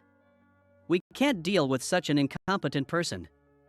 The contract is off. John started to panic. I was stunned, unable to comprehend what was being said. Then Mike continued to degrade me with more harsh words. A middle school graduate must be an idiot. We can't contract with a company that employs such people. A middle school graduate is incompetent. At that moment, I grasped the situation I was in. Given how far things had gone, there was no turning back. I uttered some words and was about to leave. Then, Mike, his face turning pale, ended up begging me for forgiveness. My name is James, and I'm 36 years old. I grew up with my father, Tom, who ran a small factory. My mother passed away from an illness when I was little, so my father raised me alone. Since he had only one employee, he didn't have time to spend with me, and I was often left alone at home. When I became a grade schooler, I started waiting for his return at his company because I felt lonely at home. He didn't say anything about it, so I often watched his work. I spent my days like this, but as I became a middle schooler, I felt increasingly isolated. I was teased at school for being from a single-parent family and had no friends to speak of. Moreover, my relationship with my father worsened, and I stopped going to his factory entirely. I had no place at school or home. My grades were poor, and my confidence plummeted. No matter what I did, I felt like I couldn't succeed, and a sense of emptiness engulfed me. Gradually, I started skipping school and spent more time at home doing nothing. My father didn't say anything about it. One day, he suddenly asked me, "Would you like to go fishing today?" It was the first time since my childhood that he had invited me to go somewhere. I was surprised, and I responded coldly, "Don't you have work?" But my father just smiled. I took the day off. "It's okay to do that sometimes." I didn't reply, just nodded yes. I wasn't very enthusiastic, but I got into my father's car, and we headed to the sea. The sea on a weekday was quiet, with only the sound of the waves. It was a very magical place. He and I started fishing right away. He baited the hook and handed me the fishing rod. "Come on, give it a try. If you catch something big, we'll have a feast tonight." Following his lead, I took the fishing rod. Having been a shut-in for so long, the fishing rod felt unusually heavy. When I couldn't catch any fish, for a while, he suddenly started swinging his rod vigorously. I couldn't understand what was he doing. He explained to me, "This is how you lure the fish." I see. I tried to imitate him. And then, something tugged on my rod. "Dad, I think I caught something." "Well done. Reel it in slowly." We slowly reeled in the fishing line. We managed to catch a small sardine. Both he and I were overjoyed. "Thanks to you, Dad, we caught a fish." When I said that, he looked me straight in the eyes and said, "No, James, you caught this fish." I was moved and continued fishing. We caught several more fishes and enjoyed a wonderful time together. That night, he cooked a lavish meal using the fish we had caught. We had the dinner together in a long time. I felt like I was in a dream. While we were eating, he said to me, "Fishing is a lot like life." "Huh?" I was puzzled by his sudden words. I couldn't understand how fishing was like life. He continued, "Fishing isn't just about holding a rod. You need to try different techniques to catch fish. Life is the same. You can't just wait around. You have to go out and seize opportunities. Otherwise, life won't change." His words were powerful. So that's what it meant. For the first time, I realized that I had been going about things the wrong way. "Do you think it's not too late for me?" When I asked, he smiled softly. "You're still in middle school. Your life is just beginning. You can build the life you dream of from here on out." Hearing his words, I decided to give my all and not give up on my life. Seeing my determination, he looked pleased. From the next day, I started going back to middle school. Some kids teased me for being back, but I decided to ignore them. I didn't need mean people in my life. I was determined to walk the path of the life I wanted, just as my father said. Although it was tough, I gradually improved my grades. When I felt lonely because my father came home late, I started visiting his factory. He began teaching me about his work and showing me what he did. Those times became precious to me. Just a few months ago, I had given up on everything, but I changed gradually and he seemed happy to see my change. I took it for granted that this happy life with my father would continue. But then, a storm-like event occurred. It happened in the summer of my third year of middle school. Just a few days before summer break ended. When we were having lunch together, Dad suddenly clutched his chest and started to suffer. "Dad, what's wrong?" I asked, and he weakly replied, "It's okay. Don't worry." But he looked in severe pain. I quickly called an ambulance. Meanwhile, his complexion was worsening. What if something happens to Dad? That thought dominated my mind. Finally, the ambulance arrived, and he was rushed to a large hospital. What if he has a serious illness? When that thought began to cross my mind, I was called in by the doctor and was stunned. With a look of difficulty, the doctor told me his diagnosis. I was worried because Tom hadn't come to the hospital recently. Tom has progressive cancer. I couldn't believe what the doctor was saying. He didn't tell me anything about this. There must be some mistake. When I said that, the doctor shook his head. He is already in the terminal stage. He probably couldn't bring himself to tell you, James. I collapsed to my knees. The doctor explained many things, but I couldn't hear any of it. I headed to the hospital room where my father was lying. I looked at his face. He seemed to have woken up and was looking at me anxiously. So you heard my diagnosis. I don't have much time left. Holding his hand, I said, Dad, what am I supposed to do without you? I was emotional. He stroked my head and said, I'm still here, and I want to see you graduate middle school. So don't worry too much. His words were weak, but I desperately wanted him to live longer. After that, he was discharged from the hospital. We returned to our usual routine. I started to cherish the time with him, staying by his side whenever I wasn't at school. One day, as my middle school graduation approached, I made a big decision. I decided not to go to high school and instead take over his factory.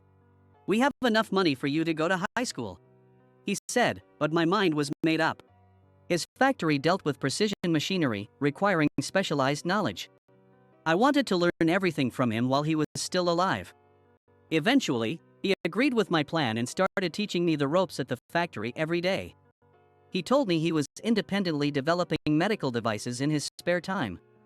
Why are you developing medical devices? It's expensive and not very profitable, right? When I asked, he looked serious and said, if this device succeeds, it will save many lives. If it had been completed a bit earlier, it might have saved your mother. I was speechless. He was developing this medical device for my late mother. He was determined to complete it, but the development was incredibly challenging. And it seemed it would take decades if only done in his spare time. Since he started teaching me, his health had been stable, and I hoped he would continue to live. But the inevitable day was drawing closer. After teaching me everything, he collapsed again in the factory. His face was pale, and he was barely breathing. I quickly called an ambulance. At the hospital, the doctor's expression was grim. I realized that his time was short. I stayed by his side, never leaving him. That night, my father opened his eyes slightly and spoke to me. His voice was faint. James, I'm sorry I couldn't always be there for you. But you'll be okay on your own now. Stay strong. With those words, he passed away. I was overwhelmed with sadness and couldn't stop crying. At that moment, the factory's only employee, George, rushed to the hospital. George had been working with my father since the factory was founded and was like family to us. He hugged me without saying a word and said, "Come live with me." After that, I don't remember much. The shock was too great, and those memories were wiped from my mind. George handled all the funeral arrangements